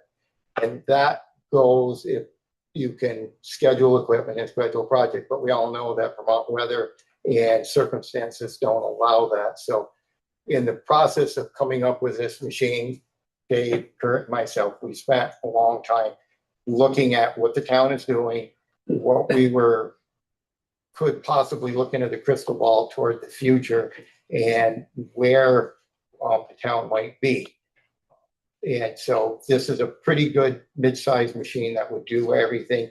And it gets us away from the rental fees because I projected costs over a 20-year period. And I used the loader that we have that was purchased 20 years ago that with good maintenance and good care, a piece of equipment will make the 20 years. If we are spending on average $15,000 a year for rentals or thereabouts, and that's on the short end over a 20-year period, we will have spent over $300,000 on a machine. And we can get machines, you know, if you get a bigger machine, it's going to cost more. And so we, as a committee, thought it would be more economical to purchase a machine. This machine originally was going to be purchased a year ago in March or April, and we were going to use funds out of the highway carryover. There was a little over 325,000 in there, and we thought we could just purchase the machine out of that, and it was 147 for the machine and trailer. But the board voted to not do that and instead put that money towards the reclaim of the East Pittsburgh Road. That was not, I don't believe, the better way to go, because by waiting, the machine is now going to cost us at least 10% more. And so that's why we are trying to get away from renting, trying to go to owning, and the machine is available all the time, summer and winter. And you can do projects if the weather doesn't, if you rent a machine for a month and you lose 2 weeks or a week because of weather, severe storms, you lose that window of opportunity. And I understand what you're saying. You could try to get everything done, but in a perfect world, that would be okay. But it just, I don't see that happening. And we thought as a committee, having the flexibility of having the machine in-house was the best way to go. And that's why we're asking to do this. We're looking long-term for the town, 20 years. The town is growing. We are doing more and more stuff in-house. Very little is getting contracted out, and we are trying to go, we're actually following that roadmap that you had presented to the board years ago. And I think we're headed in a really good direction like this. It is a large amount of money, but I do believe over the life of the machine, it is a more economical way to go. And if I just think it's a good way. We've looked at this at 100 different ways and we thought this was the best approach. You buy something too small and it's hard to load the trucks. If you're doing roadside ditching, it's hard to load into the trucks. If you buy something too big, it becomes cumbersome and it doesn't work good. You run equipment all your life. You know what I'm talking here. So we just think that this is a good machine and this is a good time to move forward. The projects are there. I know there's a multitude of things that I don't even know what Dave has to do. I know that some of our sewer infrastructure needs manholes and stuff need to be redone. And it's just nice to have a machine that you can move and you don't rely on the availability of the machine. And that's why we chose to present this to the board and present it to the voters and hopefully they'll decide favorably to do this. If not, we'll continue to run a machine. So first of all, had you gone and used money and purchased, made a capital purchase without voter approval, that would have been illegal. You can't do that. You can't make capital purchases without voter approval. That's why the municipal leasing program came into being, because the companies you can enter into a lease, and by the voters approving that budget, that lease is then approved every year. If that budget ever fails, then the lease immediately is ended and that piece of equipment, truck or whatever, immediately goes back. That's how that works. That's how municipalities have gotten around capital purchases and not going to the voters to get those. That's how select boards have done that. But the voters still have the ultimate say by voting for that budget every year. So don't get it into your head that just because you got a little money left over, you can go out and spend it on a capital purchase, but you can't do it without voter approval. Secondly, so we need to get to the point. I just want to be able to speak at some point. Okay, yeah, sorry, just go ahead, yeah. Like on the floor? Sure, yes, yep. Secondly, we've had two projects in town that Mr. Sears has done. Neither one of them have been done properly. So he hasn't proved to me yet that he can even run a machine, much less read blueprints or anything else to get the job done properly. So I can't support buying him and rewarding him an extra piece of equipment that he can't handle. Why should we do that? It makes no sense. You've got a sidewalk out front here that was not properly built. You let go, put in $50,000 in state money, grant money to help pay for that because it was improperly built. You got a shared use path up at Northwood Park that doesn't even remotely look like it was supposed to have been built. That's supposed to be an ADA compliant path, and it's not. And it's not even finished. It's been told in the select board minutes that the board they took it off your project list because it's done. It's not done. And I'm telling you right now, that you're going on notice right now. And Mary knows this because I talked with her last summer. I'm sending a notice to the state Act 250 people as well as stormwater people that you're in violation of those two permits. And whether the state will do anything about it or not, I don't know. That's in their ballpark. But when I go home tonight, the email is going to be sent out and you will be CC'd on that. And we'll see what the state does. But no, Dave, you haven't convinced me that you know what you're doing. So rent a machine, show me what you can do and prove that. Then maybe I'll go along with that. Not till Okay. First of all, we are putting it on the ballot for the voters to decide, Byron. We're not trying to sneak around and do anything. It's right there. We're asking the voters to decide. Secondly, you're absolutely right. You did flag for me last summer and we walked the current use path and the work that had been done. I brought it back and shared it with the highway committee, and there have been further investigations by the committee. And I am very well aware that we have to do it in compliance with the plans, or we're in violation of the blanket Act 250 permit granted for the Northwood Park area. You're not wrong about that. I'm saying these things because I really hope you give. We had a little update on this at our last meeting, and we have not yet signed off because Robert Clark, our engineer on the project, has not signed off. So it isn't over. I ask you to come in and talk to the select board and talk to the highway committee, give us a little more information as well. And then we have information to also give to Robert Clark. He can't really get out there probably to see until the spring. Right. So I would request that that email not go out yet, but that's up to you. I'm not going to tell you what to do or not to the state. But it is on our radar. We have not closed down the project. So for the record, I was the only selectman that voted no to put this on the ballot. I think I've made the page of our Grand Ole Rutland Herald with it, actually. So our rental expense has been up the past few years. Because of this sidewalk project out front and the shared use path, we've been renting a machine more than maybe we would on normal years. So I wanted to hold off at least one more year, get one more summer in to see where our rental usage is actually going to lie. And we have to reassess these bigger projects to see if it makes sense for us to do them as a highway department, or if it makes more financial sense to just sub them out and get them done, get them finished up, get them signed off, get our grant money for them. So I would like to not see this on the ballot this year.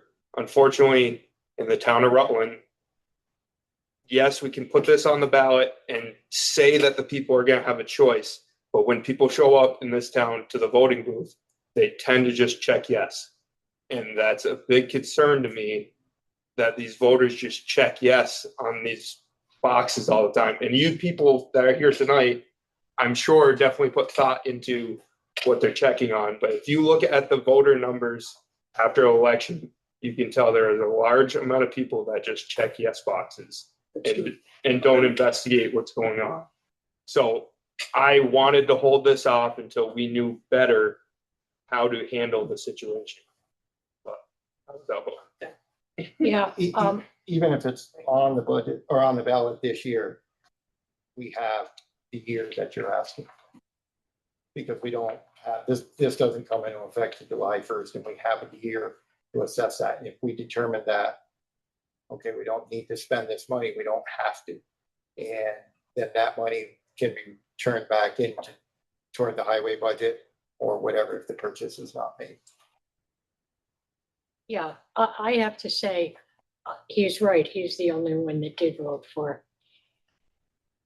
But I went home and I was talking with my husband, who's also a farmer, and also runs equipment. He said, why the hell don't you just rent the machine? He said, you're going to be putting an awful lot of money in. And the only thing that happens with machinery is it breaks down. So I have to go along with Kurt. I would not support doing it. Not if we can wait a year. People's taxes are tough. Everything is going up. If we don't have to add more to people trying to choose between medicine, housing, we just have to be fair. We don't all make a fortune. And some people do, some people don't. But we have to care for the people that deserve a chance. And I don't think we're being fair if we don't. Sorry. My question is, it says it's for the purchase of the trailer and the excavator. Yes. Do we have, and I'm sorry, I don't know the answer to this. Do we have something that would pull that trailer? Yes. And then would you have to have like a special license? Like I know there's like a CDL for like the big trucks. Sorry, my dad be so ashamed. Oh, anybody who knows me. Like I didn't know if you guys would have all that stuff so that you would be able to use the trailer. And I have a class AC. Okay. That was just my question, I guess. Thanks. I have a question on it also. I personally believe in owning things and not renting. If it works out better, but what I haven't heard mentioned in this is what are the projected maintenance costs for this machine over the last 20 years?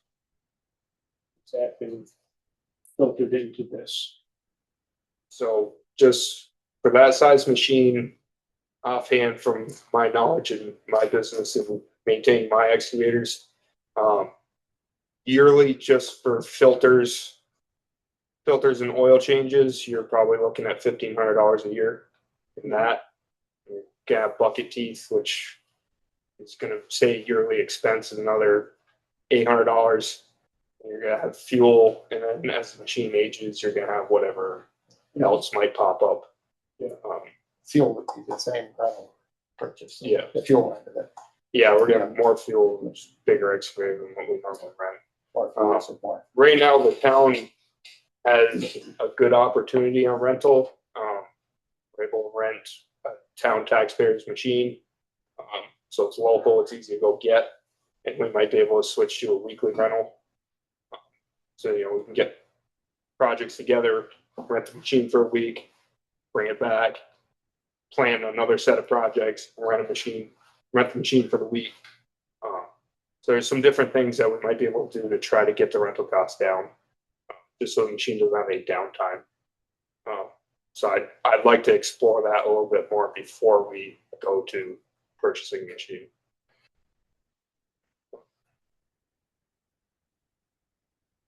Okay.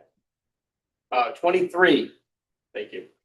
To elect the following town officers: a town clerk for a term of 3 years, a town treasurer for a term of 3 years, a moderator for a term of 1 year, a grand juror for a term of 1 year, a select board member for a term of 2 years, a select board member for a term of 3 years, a lister for a term of 3 years, a first constable for a term of 2 years, a cemetery commissioner for a term of 3 years, a cemetery commissioner for a term of 2 years, a school board member for a term of 2 years, and a school board member for a term of 3 years. And finally, 24, to transact any other necessary legal and proper business which may come before said meeting. Anything else? Great. Thank you very much.